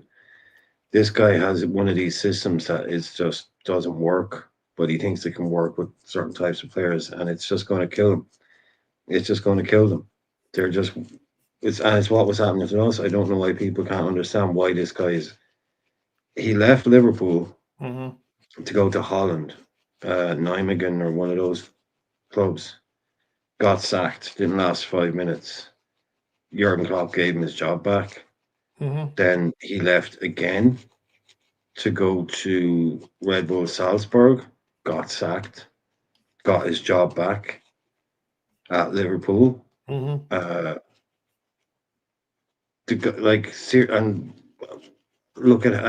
just don't get it. Look at how he played. But this guy then goes and gets a job at Manchester City after coming out and saying, he'll never work in England. In England again without Jurgen Klopp. So he just goes and works for Man City. Just an absolute joke. The guy is a terrible, terrible coach. And sometimes these people, man, you were talking about it yesterday or the other day, that this you end up sometimes you're dealing with these people and you're like, how did you get this job? How are you here? You are here, so I'm gonna have to deal with you. But bro. how did you get this job? Talk about that. Let me move to the what's the name, Mr. Ten Hag. How you get fired in 2 games, man? That's a record breaking. It's a hell of a fallout at the back.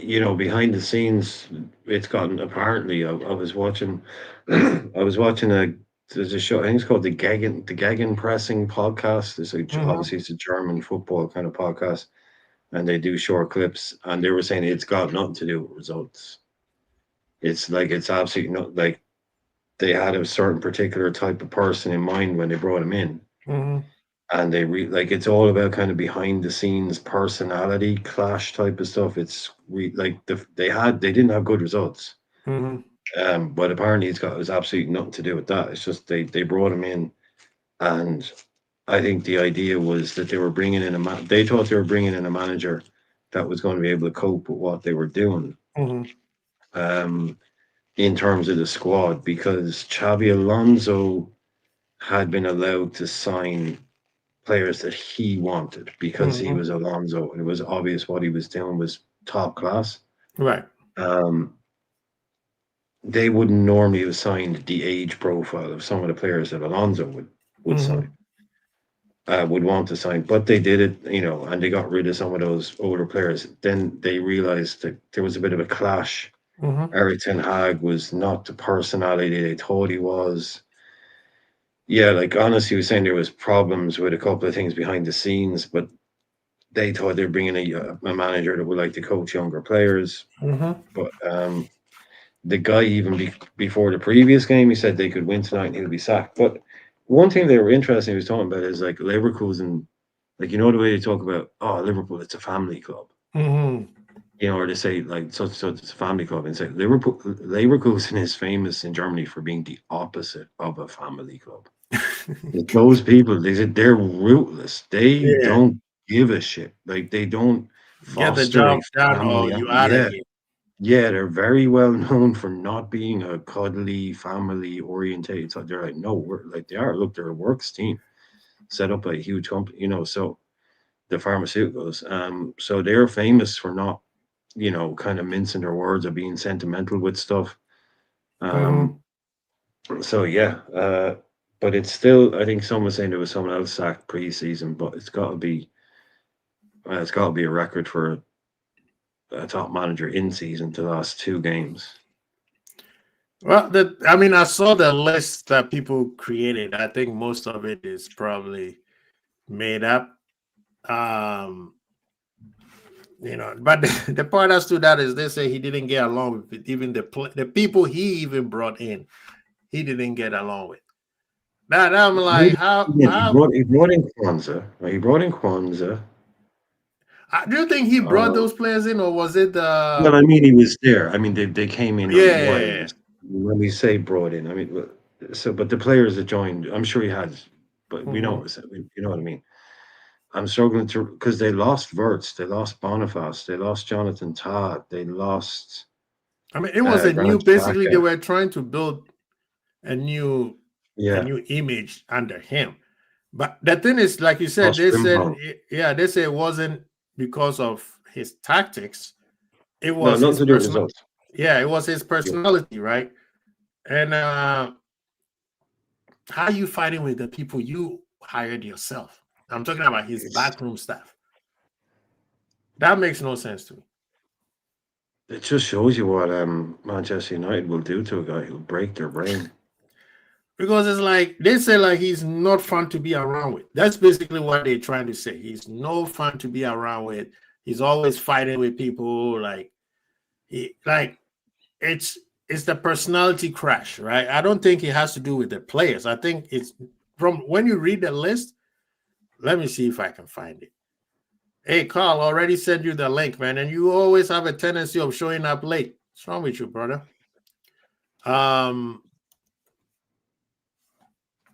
yeah, the list of things that they said he. And then while I'm looking for this, what do you think about Mr. Levy leaving Spurs? Oh, that was definitely kind of out of nowhere. Also, the fact that he can't just what do you call it? He owns. He's Maybe a it's been diluted since, but he owned until recently about 30% of Spurs. yeah, so Now he's maybe just he has stepping down. liquidated it. Yeah, Ah, so they, like maybe he's liquidated that previously, but up until very recent, he was their second biggest shareholder. So he's not just mhm.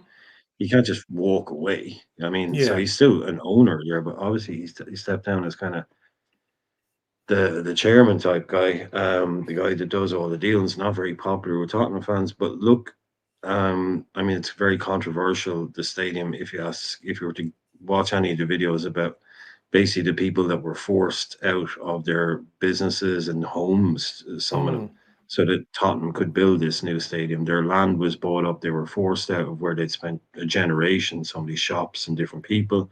So yeah. it was some dirty business, but that's property in London, some dirty business. But this is probably where you look at where that Tottenham Stadium is now, and they're in the Champions League. Probably a decent time to cash out. Mhm. He's been there 20 years. He's not very popular. I'm not, but very weird to do it after two games of the season. Bit strange. He made somebody mad. I think he made somebody mad. But his personality is also very standoffish, right? I saw a quote today by someone, it was a former chairman or something like that, and it kind of sums him up. Said, once you do a deal with Daniel Levy, you never want to do a deal with Daniel Levy again. Again, yeah. He's apparently just and they've lost out on. You ask any Tottenham fan, the list of players they've lost out on Hmm. because this guy, this guy was famous for like a deal would be done, Hmm. and then 10 minutes before it was about to be closed, He changes the he deal. would say he would make a phone call and basically ask for like 5 million off or for an extra five Yeah. million. That was one of his tactics would be to leave it right till the end. And then the people thinking that the people would be like, oh Jesus, it's gone so late now. Hmm. Yeah, okay, 3 million, 4 million, there you go. Yeah. But apparently just a really horrible person to not just do a deal with. Like, I don't want anyone to come out and go, "Oh, Richard Hughes, he's really easy to deal with." No, I don't want to hear that at No, all. no, I want to hear he's a tough negotiator, but no. apparently Hmm. Levy is just on a different level of Nobody wants to sneakiness work and with him. That's why they yeah. were struggling. Nobody wants, like, I'm pretty sure he was calling some directors and they won't pick up the phone. Agents will come Yeah, in. Hey, this club is Spurs was looking at our player. Okay, good luck.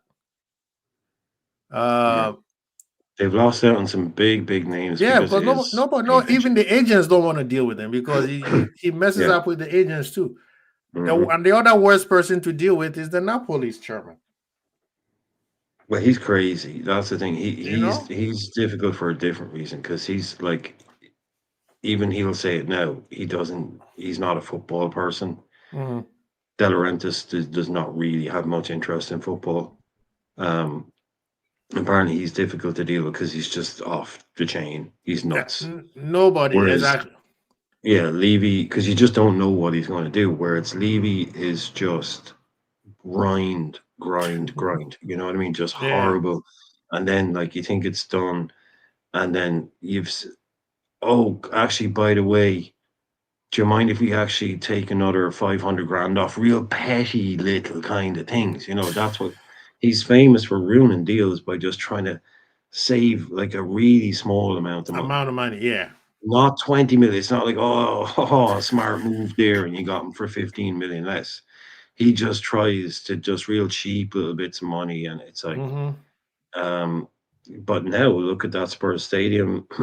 It's the best stadium in the world by a lot of metrics. It's yeah. in London. It can host NFL. It can host concerts. It can host anything you want it to do. It can do. So that stadium alone is going to make the next person that comes into Tottenham a huge amount of money. So probably not a bad time to cash out. Maybe he's probably getting a little bit older now at this stage. Yeah. You know what? I'm sick of getting abuse off all these Tottenham fans. I'm just going to go and live in the sun like Joe Lewis does. You know, the owner out there. Yeah. I think they're trying to sell, and he's like, but the thing is, if they're trying to sell, wouldn't he wait to get all his money first before he quit? That's what I'm saying, dude. This guy is too. Look what we've just been saying about him. This guy is going to make his money. Don't worry. Whatever his maneuver is, it's to make sure he makes his money. But yeah, getting a bit older now. Why not? Like, well, you're still relatively young enough, man. You go off and live like Carl, how you doing, sir? I'm doing well, my guy. You called me out, man. But but you always do a typical African. Bro, always wait till the last minute. No, we gotta blame the algorithm, man. I didn't see you coming up. Have you see people? This is the reason why I tell you to hit notification bell. That bell, you have to hit that bell. So as soon as it comes on, bing bing. The bell. You can't trust YouTube to let you know all the time. Otherwise, you will receive the show 2 weeks down the line. Then it'll be like, "Hey, Quincy Bow's online." Be like, "No, I'm not." That's why YouTube does it. So hit that notification bell. It's very, very important, people. Yeah. I thought I did because I did it for Irish show. So I thought I did yours. I thought I did every single one of them that I care to listen to all the time. I have the notification on them. So I guess not yours yet. Big up yourself for coming in. Honesty is asking questions. Spurs are financially very well off. They get Qatari owners. Will Spurs ever over the year become a powerhouse Europe, or will be like a Newcastle? Well, I'll answer this quick. They are already a financial powerhouse. The problem is they are mismanaged, just like Irishman was saying. Levy didn't know how to do deals. He knows how to do business, but he doesn't know how to do deals. The reason why everybody add them to the top 6 is because of their financial power, right? If they get well, they're in London. I mean, if and they're in London, exactly. If Spurs was in freaking Exeter, it wouldn't. Nah, nobody will be talking about it. But if they get Qatari, they will be strong. But at the end of the day, we see what happens. PSG.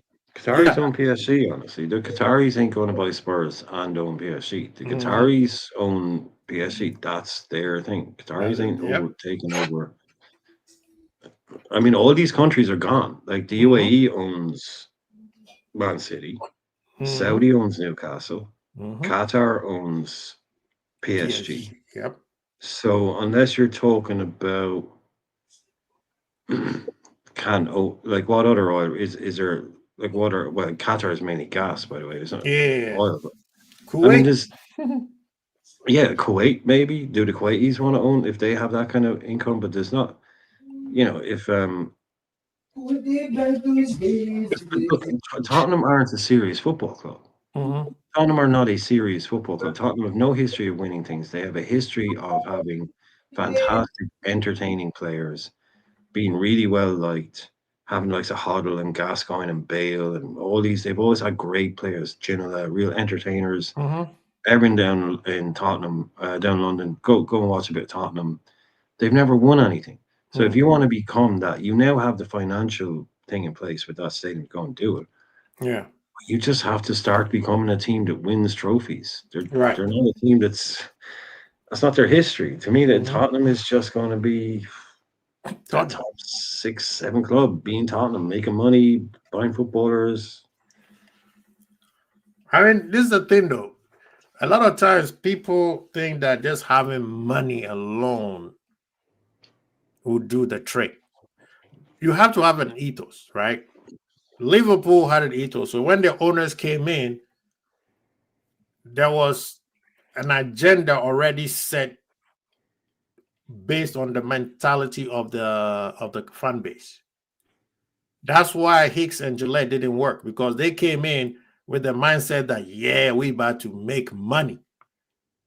And they got found out. They are probably the short-lived owners of all time. They were there for what, 4 years? You know what I mean? So the mindset of a club is very important, because if the mindset is poor, the owners is just run it according to what the mindset is. Let's be honest. Arsenal, their mindset is not about winning trophies. If they win trophies, cool. But their mindset is not about winning trophies year after year. Their mindset is to compete, be amongst the best there is. Like Stan Kroenke, his team started winning trophies with the Rams and then the Denvers, you know. So if you have, compared to FSG, who their goal is to win. And look what they did with the Red Sox. As much as the Red Sox fans are always talking, no, you know, they don't like him, blah, blah, blah. You come to Liverpool. Yes, it took us 30-some years, but the expectation is you better win something. Arsenal is more of, we are a posh team. We just want to win the big trophies. It's the big trophies or nothing. Hence the reason why they are almost clocking 30 years without the winning the league. And the Spurs, they're just happy to be amongst the rich people.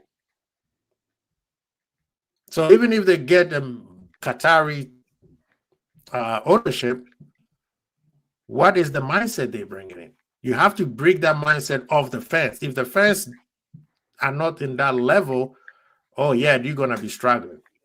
So Kyle, what are you talking about, man? How you been? You're on mute. Yeah, I hope everybody's been good. What's up with you? Considering that question, honestly, asked, I think that was more of a Daniel Levy a program, so to speak. Maybe that might change with new I'm guessing a CEO or a new managerial appointment that might change, or they might, or it might be worse. It might be worse. So we don't know. So we don't know with Spurs. We have no idea what's their aspiration in terms of in terms of competition. But we know their aspiration in terms of earning money will still be there. So they'll always try to find ways to have great revenue and to run a good business at Spurs. But in terms of football, that's a toss up. I'm not too sure about that. I'm not too sure about that. What else? Ten Hag. Yeah, that brother. That brother is far gone. Yeah. That's a loss. That's a loss. That's a lost brother, man. He just needs to sit down and take a sabbatical, man. Like, yo, go clear. Go. I'm hearing he wants a coaching already. He's searching already. This guy, he's making money. They made 20 million. He and his backroom staff made 20 million in two games. Yeah, just spend some time with your family, bro. Just spend some time with your family. You know. Oh, dude, Mourinho and Solskjaer just got sacked in Turkey. I don't know if any of this on the same weekend. This guy's got that money. He's got taste now. He's like, yeah, fuck it, I'll go to Turkey and get sacked after 6 months there. Another 10 million in the bank. He's got the taste now. That's what Manchester United does to people, man. That's what Manchester United does to him. It's crazy what's happened to this guy. Yeah, so he was so good at Ajax. He was a really good coach at Ajax. He really was. Yeah. I don't know what. I think it's this mentality of when you go to Man U, you think you are better than everybody else without winning. Well, he won something, but let's be honest. They made him feel like he was something that he was not. And the difference between Ten Hag and Arne Slot is their upbringing. Ten Hag comes from a very rich family. People don't know that. Literally, this is, it's kind of like watching the Bad Boys, where Martin's character always used to make fun of Will Smith's character, say, "You are already rich. Why are you being a cop?" That's the same thing with the Tang Ha thing. So I can see why his personality sometimes his personality does not fit with certain mandem because he comes off as, you know, a little bit "I'm better than you" type of thing. Is that true? Is Will Smith's character in Bad Boys? Is he like rich? Like, Yeah, is he like a, his grandparents left him what they call it, an inheritance. That's why the whole movie. Look at the cars he's driving: Ferrari, a Porsche. You don't drive in those cars with a police salary. I just thought it was an action movie. I didn't know he was supposed to be like a rich kid kind of thing. That's one of the things. He was rich. Okay. Yeah, but that's why that's should the he be driving his own overcompensation. car at work? Why are they letting him drive his own car at work? That's why when the second one, Martin shut the car up, he went to his office. His captain and say, "Is there a way I can get a compensation for this bozo shooting my airbags out?" They was like, "Yeah, that's why you use your police car. You don't use your own car." That's the whole. That's the whole a psychology of his character, right? He feels like he has to overcompensate for his for being privileged. Yes, for being privileged. You know, I didn't realize it was that deep. About crime and stuff like that. I didn't realize Bad Boys was that deep. Watch the first and second one. You see, the third and fourth kind of. They're good. Wow. It's more action. It's more action. Yeah. But that's kind of the difference between. That's why I always said Mr. Slot is like kind of in America they call it a blue collar man. You know, hard working, middle class. You know, you put every grind and make sure every T is crossed and I is dotted and those kind of things. Right? He doesn't take anything for granted. This guy, Ten Hag has this pompous, "I'm better than you" type of mentality. I mean, I don't mind how he handled the Ronaldo one, but I think he could have done better with it. Like you come to Man U and alienate everybody. That's the kind of like the same thing they've seen at Leverkusen. And then I don't like the shots he took at Slot when he was here. So. But I could see why people don't like him. His character is not. And now, if he was winning, I think people would be like, "Okay, he's a winner." Because what's that guy? Conte is not easy to work with. No, Jesus. He's an emotional wreck person. Like if he doesn't get his way, he's throw everything out of the window. Yeah, he's a classic player manager. Classic player manager. He won a winner though. Yeah, for sure. That's what I'm saying. He wins, so people win. So you could, let like okay, we could deal with that BS. But but I think even a guy like Conte knows that. Yeah, you give me the players, give me the right club, give me the right players. Yeah, I can go in there and I can win. But what I do it's got maybe 2 years in it because it's pure madness basically. Yeah, he will know himself that he's not the kind of manager that goes in and lasts 4, 5, 6 years. He knows he's a kind of a shock and awe type manager. Boom, wow, what the fuck, and then he's gone. He's gone. He's left a load of, but he's got 2 trophies. He won a league, but he's gone because he's fallen out with everybody. But that's his thing. Now, that's not the Liverpool way. That's a very Chelsea manager. Chelsea love to change managers. Bang, bang, bang. Get the next one. Chelsea are cool with that. If you speak to Chelsea fans, which I don't advise doing, you might need a kind of a translator or something. But they don't see a problem with sacking a manager that's done well. Like they look at other clubs like, yeah, you're all obsessed with having this. Oh, your manager has to stay 4, 5, 6, 7 years, to build something. They're like, we sacked the manager. The next guy we came in, he won a league. We sacked him. The guy that came in after that, he won the league. We sacked the guy. He came in. He won the Champions League. So they've a more kind of obviously since Abramovich, but they've a different way of looking at it. We see constantly changing managers as it's a failure, but they look man, look, if the guy comes in, he demands a lot, kind of burns Mhm. out very quick, shines bright, burns out quick. Yeah. It's just a different way of doing it. It's not what I would like at our club, but I also don't expect the days of the Alex Fergusons and the Wengers staying at English clubs for 20 years. Those are long gone. Mhm. That's never going to happen again.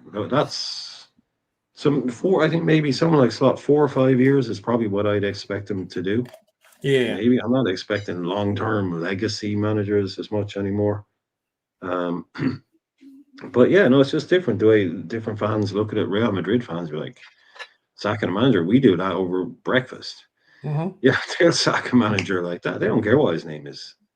Yeah. So, but I don't like Liverpool being, I like us to be sort of semi-stable, but I don't expect us to have a Ferguson or a Wenger like Mhm.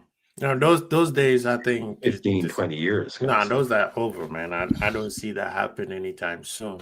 stuff. Now some conspiracy theories, real quick. Maybe somebody just made it up on X. Is it true that all the numbers that we wanted to sign were on the pictures? You know, when we sign a player that sits on the one of those stadium chairs. Yeah. Is I it see true what you that mean. they were putting numbers, subliminal numbers on all the next person? You know, there's always one person sit in the middle or sit on the left, on the right. Somebody said when Giovanni was sitting on his, they had a number 9 beside him. Hey, if it's true, it's true, man. Like it doesn't look that subliminal. So it tells you, like, yeah, these are the people that I was going to sign. I was like, okay, that's very interesting. Yeah, that's pretty cool of them. That's a great way to do it. Mm-hmm. Anyway, before we get out of here, Carl, we haven't talked since. What do you make of the? Game. Yeah, what would you make of the game on Sunday? That I was very disappointed in the game. Not necessarily from us, but I just think that like especially those big games, they get built up, and then you get very disappointed by the type of football that's being played, and you would expect it would be more of a a little bit more back and forth, just because of the talent that both teams have on the team on the squad. I just thought that, man, why can't we just play football sometimes? And these tactics, this type of a for lack of a better word, this defensive things that a Arteta brings to the game, it sometimes ruin it, and then it feels like, what am I watching? You have all this talent, and then you come in, and then you just kill the whole game. And then the horrible thing is, he's gonna do the same thing at the Emirates. He's gonna do the same thing at the Emirates, and then you could be like, oh, he's at home, he's away, so it's just a tactic. But he's gonna do the same thing at home. He's gonna muddy the midfield. He's not gonna allow the game to flow, and I think that's and I personally think that's why he doesn't allow it, because I think every time he has allowed Liverpool to flow with the game, he's lost or it's been in a tie. So he's thinking, you know what, we're just gonna get a set piece and get out of here. And it didn't work. But Carl, I just like, if you were talking to one of your co-workers, maybe in the States, or up in Canada, and they didn't know a lot about football. They know it's a thing. They know you like it, and they know you're into it, and they're thinking about, hey, well, sounds good. That's what, Premier League, best. I hear all this up at the Premier League, been the best in the world. And then you say, hey, come down, come over to the house. Liverpool are playing Arsenal. 2 top teams from last year. 2 best teams they're the 2 best teams. Oh, that sounds a good game. I'll go and watch that. And you go and you watch that. Is that going to make you think, I can't wait to get into this football? That was amazing. They're the 2 best teams. I'm not. You're not going to recommend that to somebody who's not into it. That's just so bad from Arteta. Funny you said that. Funny you said that, Brian. I invited one of my friends who don't really watch soccer, football, mostly watch American football. And then he wanted to come talk to me, and I was like, "Oh, okay, cool. Come hang out with me. I'm watching Liverpool versus Newcastle." Hey, I'm like, "Yo, it's gonna be a bloodbath out here." And then he came in. He thoroughly enjoyed it. He's like, "Yo, this is really good. I might get into it. I might get into something like that." That's That the game. Arsenal game, that's not a good advertisement. Like Arsenal game is not selling the Premier League to anybody. Yeah, and for that's sure. If he had asked me to come hang out with him on Sunday, I would tell him, yeah, let's hang out after the game. Let's hang out after the game. Let's do lunch at 1 or 2. I'm not doing that because I already know what was gonna happen. Like this type of game, you watch it with people who enjoyed watching football, like who enjoyed that aspect of the game, right? The aspect of the tactical aspect of the game. But you don't bring people who do not like football or do not enjoy football on a daily basis to in those environments. They ruin it. They ruin it. Yeah, I mean, like I said, Arteta, this is the power of people. Yeah, and I said only one person said it, and that was Culture Camp. He panicked. In the second half, he panicked. He realized, this is the thing that even Liverpool fans don't even appreciate in our own club. Liverpool had 1 or 2 more gears to go. Yeah, but he carries it really well, man. Because when you said that, I went and watched a video, and then I went to watch a video. I'm like, yo, he doesn't look like he's panicking, but that might be a real a answer to this. No, he panicked because this is the thing. He plays it really well. And usually when managers panic, they make irrational decisions. Yeah. But a lot of people make irrational decision. We could say he make the correct substitute. To me, I think the panic comes from is the fact that he doesn't know what to do, so he threw out these plays. Okay, go fix it. Go try to fix it. Go try to fix it for me now. But that's where it is, because the thing is, remember, everybody's if you listen to the everybody out there said, oh, they outplayed us in the first half. Okay, you outplayed the team in the first half and you could not break him down. And then the second half, the team that you outplayed flipped the switch. The script right in front of you, and then anything that you're doing is not working. And remember, our goal came after he brought in Eze and Odegaard. Yeah. And for the longest time, I was like, maybe bring them on in the 60th minute. He did it. And he waited till the 70th minute. That's where the panic came in, because it's like, oh, snap. If I bring them on, they are more attack-minded than the ones that were already in. Yeah. And Liverpool has taken control of the game. You bring in attacking minded players, your team opens up all of a sudden. Yeah. And he knows, he has PTSD of what Liverpool has done to him at Anfield. That's where the panic came from. Yeah. And he's like, oh, snap. So he wasn't sure what to do. He couldn't change his tactics. The idea that people say, oh, he's so negative. I'm like, bro, if it works, it works. Mourinho won so many trophies with so-called negative football. But with him, he doesn't know when to make a few changes like Arne Slot would. And I'll give you a perfect example. Arne Slot only brought in Curtis. Yeah. And everything changed. Yeah. You see what I mean? He could not do that. Quasi, I say, to me, what the thing with Arteta, the thing is he's underqualified. He'd never managed a club before in his life, and he somehow got the Arsenal job. Okay, so that's a disgrace in itself. Yeah. The guy that never managed a football club at any level. Don't care who he played for. Don't care how good he was. Don't care if he worked under Pep Guardiola at Man City. Never managed a football club before in his life, and he gets the Arsenal job. One of the top 10 clubs in world football, revenue-wise, brand-wise, all that. No CV, literally, and you're giving him that job. Cool, go and do that if you want. I think it's an insult to a lot of the managers out there that have been doing their trade. But the guy is paranoid he is afraid to lose. Mm-hmm. Mourinho was terrified of losing. Mm-hmm. Mourinho would refuse to lose, whereas Arteta is afraid of doing something that Mm-hmm. means he loses a match, and he gets paranoid and he gets paralyzed by his own fear. Mm-hmm. Therefore, you put out a team the way he did, and then yeah, like you said, as soon as it goes to 1-0 down, boom. Mm-hmm. Now Johnny Giles used to play for Ireland. He used to play for Leeds, Man City. Great player Mm-hmm. going back to the 70s. A famous player over here. He would always make the point, and it's a little bit kind of facetious sometimes, but he would always say, like, a manager made 3 changes when they went 1-0 down.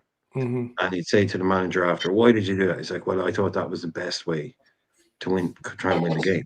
And Yeah. Johnny Giles would always say, again, a little bit facetiously, well, if that's the best way to win a game, then why didn't you do that from the start? Why did you set up super defensively Yeah. and wait until you were 1-0 down to try and do something to win a game? Mm. Now, that might work but if that's your constant go-to in a big game, you're going to lose a lot more often. If you, Mm-hmm. oh shit, we're losing, we're 1-0 down, throw on Eze and throw on Odegaard. Yeah. That means you now have half an hour to beat Mhm. us 2-0. To win this game, you have to beat us 2-0 in the next half an hour, whilst also stopping us score. Yeah. It's so a manager like Arteta will always just sit there and he will basically be driving with the handbrake on. Mm-hmm. It's No, he's just, scared to lose. He's scared to lose right as an now. Arsenal fan, Quasi, if I was an Arsenal fan, I would be like, this has to stop. This has to end.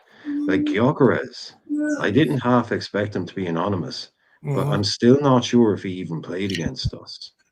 But I'm you not know, sure if he even played against us at Anfield. I need to rewatch that video Nah, just. man. Nah, man. And you could tell he plays for us, man. He was brushing his hair.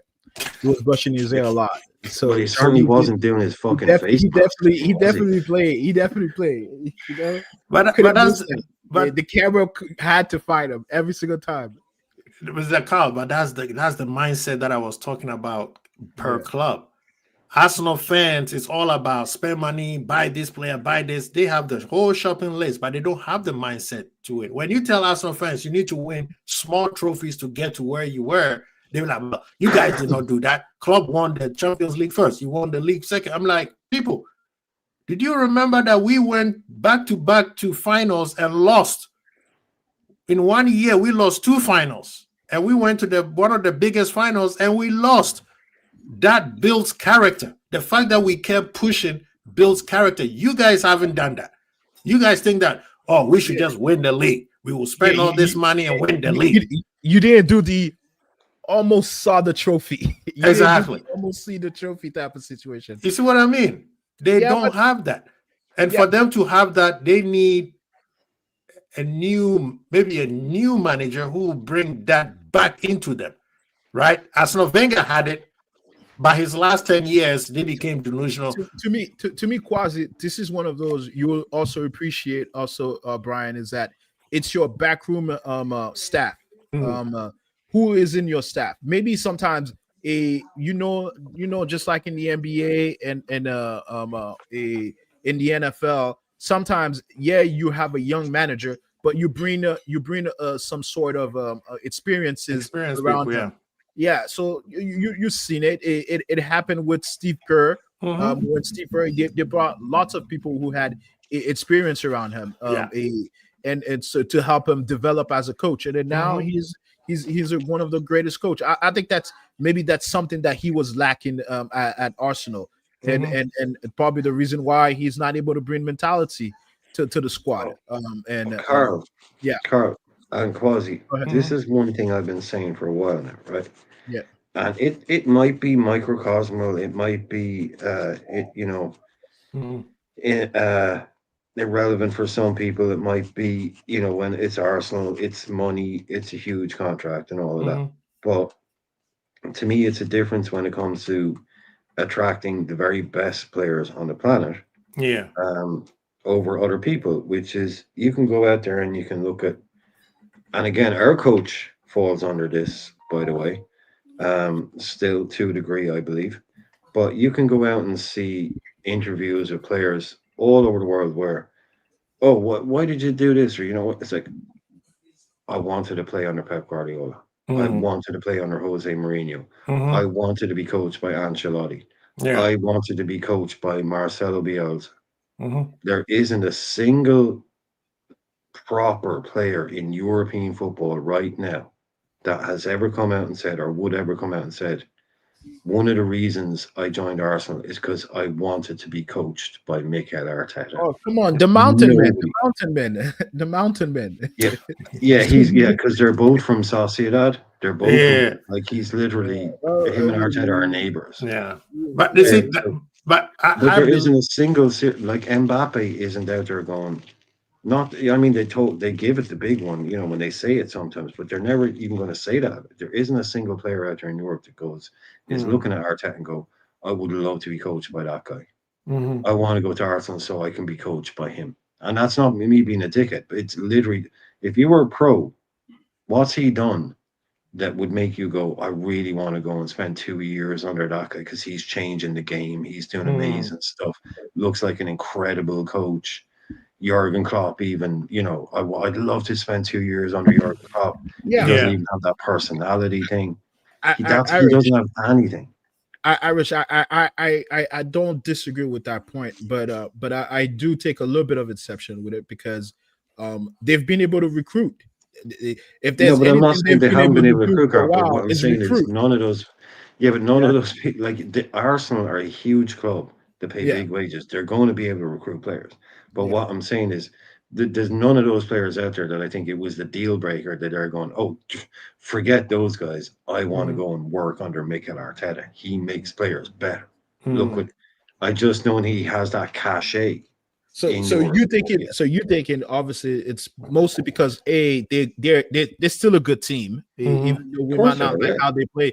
And two is it's Arsenal and Yeah, being I'm at just a big saying it's club, just that's what it is. So not yeah, of necessarily course. Arteta. Courses. No, I'm not even saying that they don't like it's a problem, but I'm just kind of saying that he's never going to be one of those managers that players have to go, oh, Mhm. I want to go and work under You him. make I me want better. like, yeah, I want to go and work under Klopp. I want to go and work under Guardiola. He's won a Champions League. Arteta's won nothing. You know, he still doesn't have that thing in the game where maybe there's a couple of young players that look at him, but to me, he looks like a bit of a weirdo. Looks difficult. Looks parent like he doesn't have a great personality. Mhm. So I don't think he has an attraction as a coach, but a club like Arsenal, for 90% of players, they probably wouldn't give a shit who the manager is at a club Mhm. like Arsenal if they give them 200 grand a week. Um, But obviously, it's part of it, but I don't think he's a huge attraction yeah. in any way.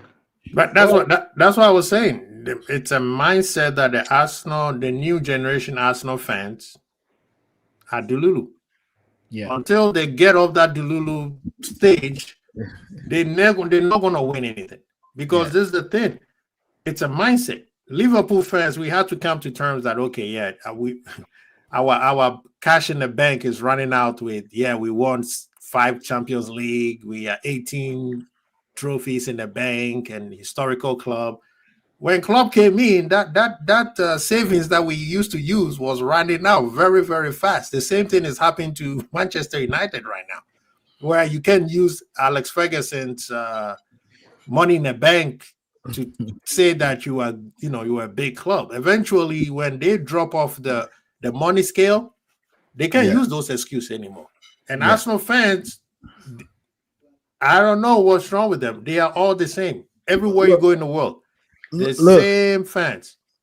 look, Quasi and Irish. I think the biggest issue that Arsenal is running into with other rival fans is the fact that we already seen the movie, and then Mhm. we're saying we're tired of the movie. We don't We want to see it. We we're don't just want to waiting see it. for it. And then, but them, they're like, but the movie just started.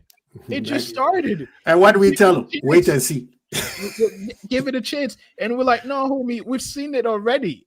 It's the same story. It's the same plot. Nothing will change. And then, for people who are not following the analogy, it's the fact that Arsenal for the last 3 or 4 years has come second because of the same reason. Mhm. The same reason. And again, it's not like a funding. not like of recruitment.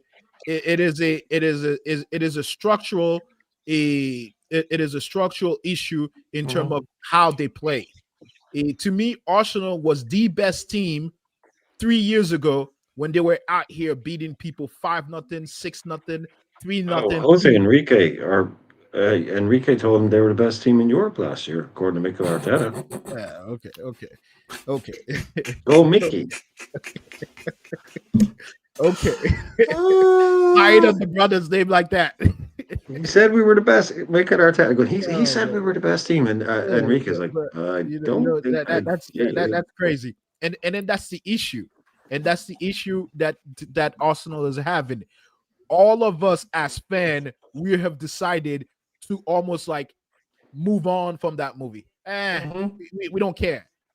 Talk to me when something is different and you've done something different, you've won something, and we're like, oh, okay, we'll go watch the movie now. We'll go watch the movie. Even though it looks the same.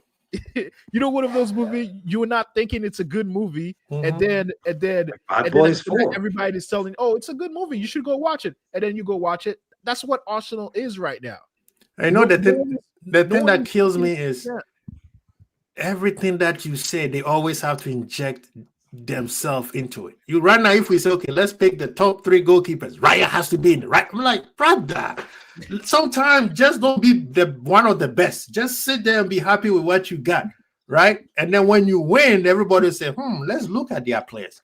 Arsenal, if right now we say let's make top 11, they're gonna try to find a way to put one of their players.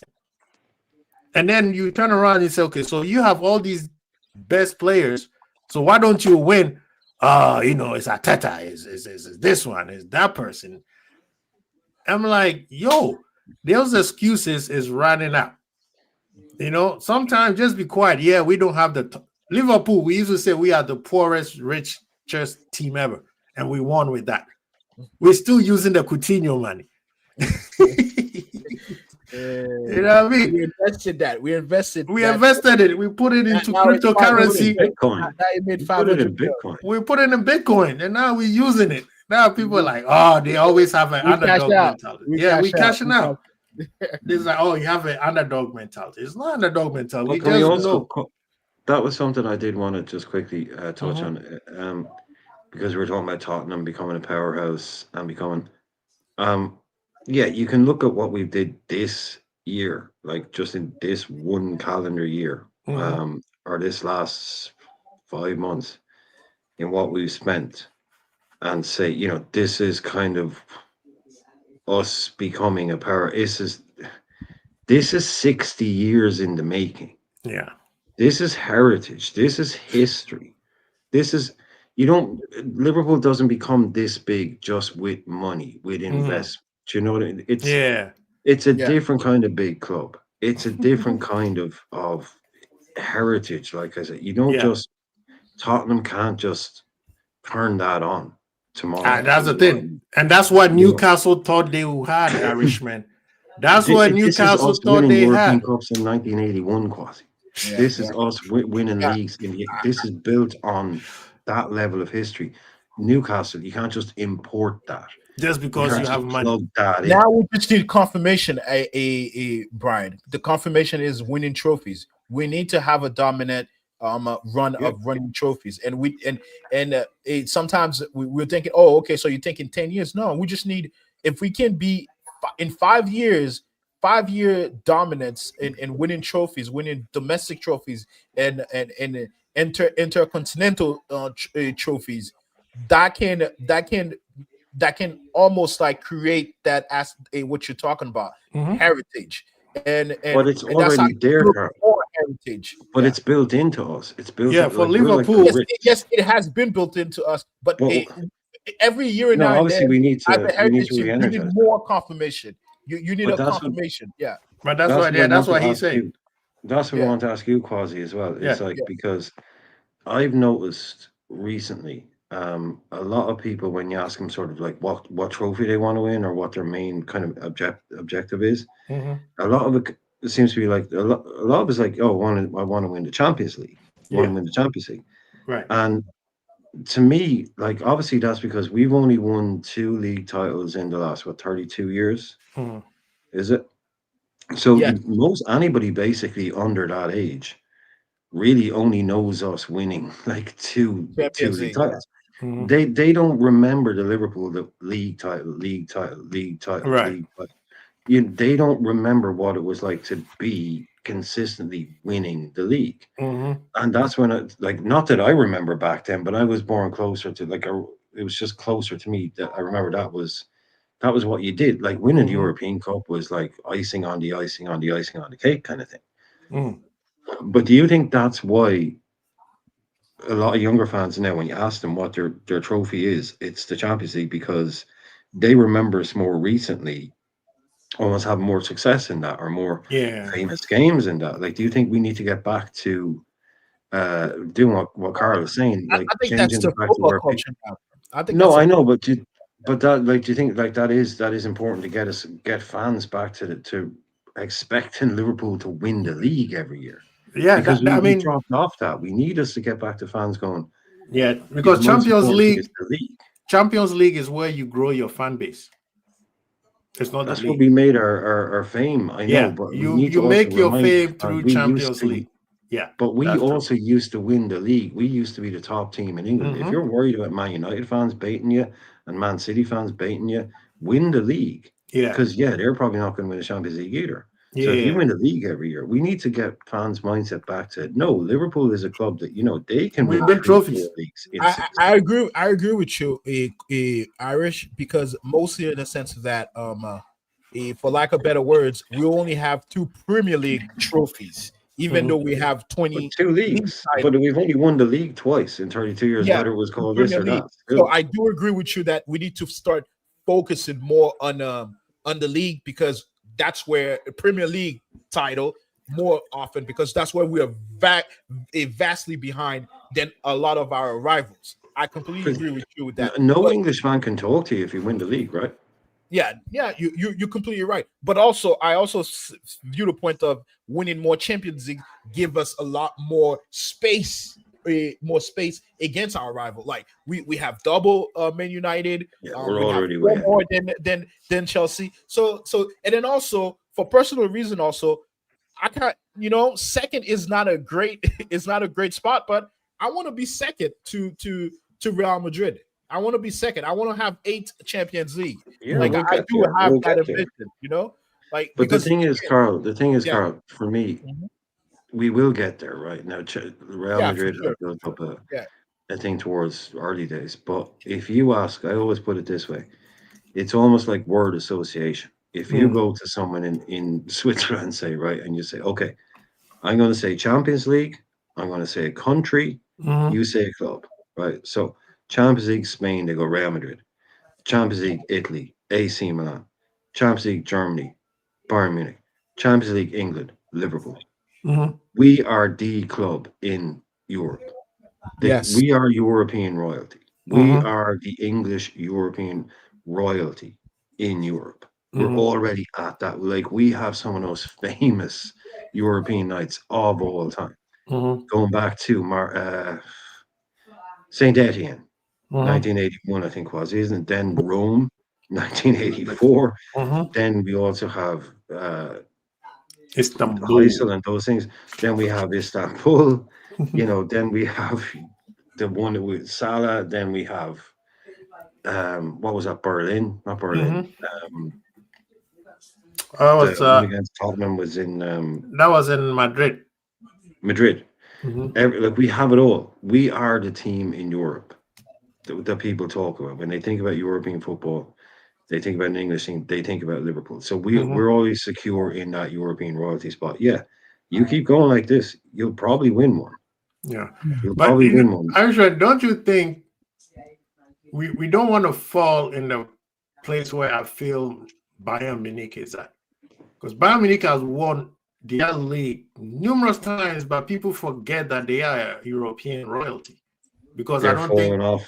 yeah, they don't win Bundesliga enough is falling Champions off, League. man. Yeah, Bundesliga is how falling many off. have they won? Massively. 4 or 5? they won the same amount as us. Oh, Oh, they're on 7. Yeah, oh, they have 7 or 6. 6. Okay. So is Barcelona. Yeah. Yeah, Barcelona didn't win it for very long time. Very long. Very long. Most of their European Cups are like And the from majority. around Well, that- until Zidane, most of Madrid's European Cups were back in the day. Yep.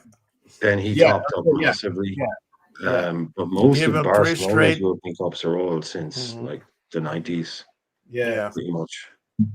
Yeah. Anyway, gent, I gotta jump off, man. I'm going to the office. Thank you so much, Irishman, always for coming through, help your boy out. Come early, man. Stop. Yes, being late. I'll get that notification. As a matter of fact, I'm doing it right now. Get that notification, people. That's why we tell you. Get the likes Well, up, people. he's 2 p.m. UK. I mean, Quasi always starts basically at the same time. Me and who? You always start at basically at the same time. They're yeah. always 2 p.m. UK time. Oh, okay. Yeah, so you could just look at you kind of if he is going to be streaming, it's probably going to be I don't know what 2 p.m. UK time is in Canada, but whatever that is Yeah, that's just 9 a.m. Yeah, so that would be normally if he is doing it. So just keep an eye out for him at that time, even if you don't, because YouTube you can put notifications on. It's just the worst, man. Yeah. It'll still not give you a notification, or you have to turn them on and off. Okay, it's already So done. if you just know it's probably 9 p.m., then just keep an eye out for the stream. Yeah. You probably know it's I'll happening. do that. But I'll do that. But also, I just press the bell. Yes. Thank you, guys. Appreciate all you guys. Crazy. Tomorrow we'll be back with the call-in show. So come in. Let's that one I might not be able to because I have to do a going a scavenger hunt for my boy a bachelor party. So this guy. What are you having? How are you hunting? I didn't set it up. I specifically told him what I wanted to do is that I wanted to go to South America today. This guy yesterday. He wants to go to Colombia. No, not Colombia. We were supposed to let's go to Brazil and watch a Comebol game, hang out in Brazil a little bit in Rio, the beach, and then come back in America. Obviously, they didn't like the America part because of the whole situation. I was like, but hang out in Costa Rica. Yeah. Hang out in Costa Rica for a bit. But that's not what they wanted to do. They got a scavenger hunt and stuff. And then the brother is Muslim, so it's limited. It's a bit limited at times. Yeah. Well, actually, he's not Muslim. He's married into a Muslim family. So, okay. So which makes him now Muslim. Yeah. Yeah. Wow. Enjoy hunting, man. Enjoy hunting. Don't get in trouble. Tomorrow. What's the name? J Sauce. If anybody find J Sauce, tell him tomorrow we need him to come back and answer to his crimes. I think it was on Wednesday. Yeah, Wednesday he wanted to join in, but we didn't get him to get in. So J Sauce, if you're listening, we need you tomorrow to come answer your crimes, man. Talking about we lucky. But big up to all of you. I remember the brother. I now remember who you talking. Oh yes. Yes, sir. Big up to all of you guys, man. Crazy Ball. Big up, Irish.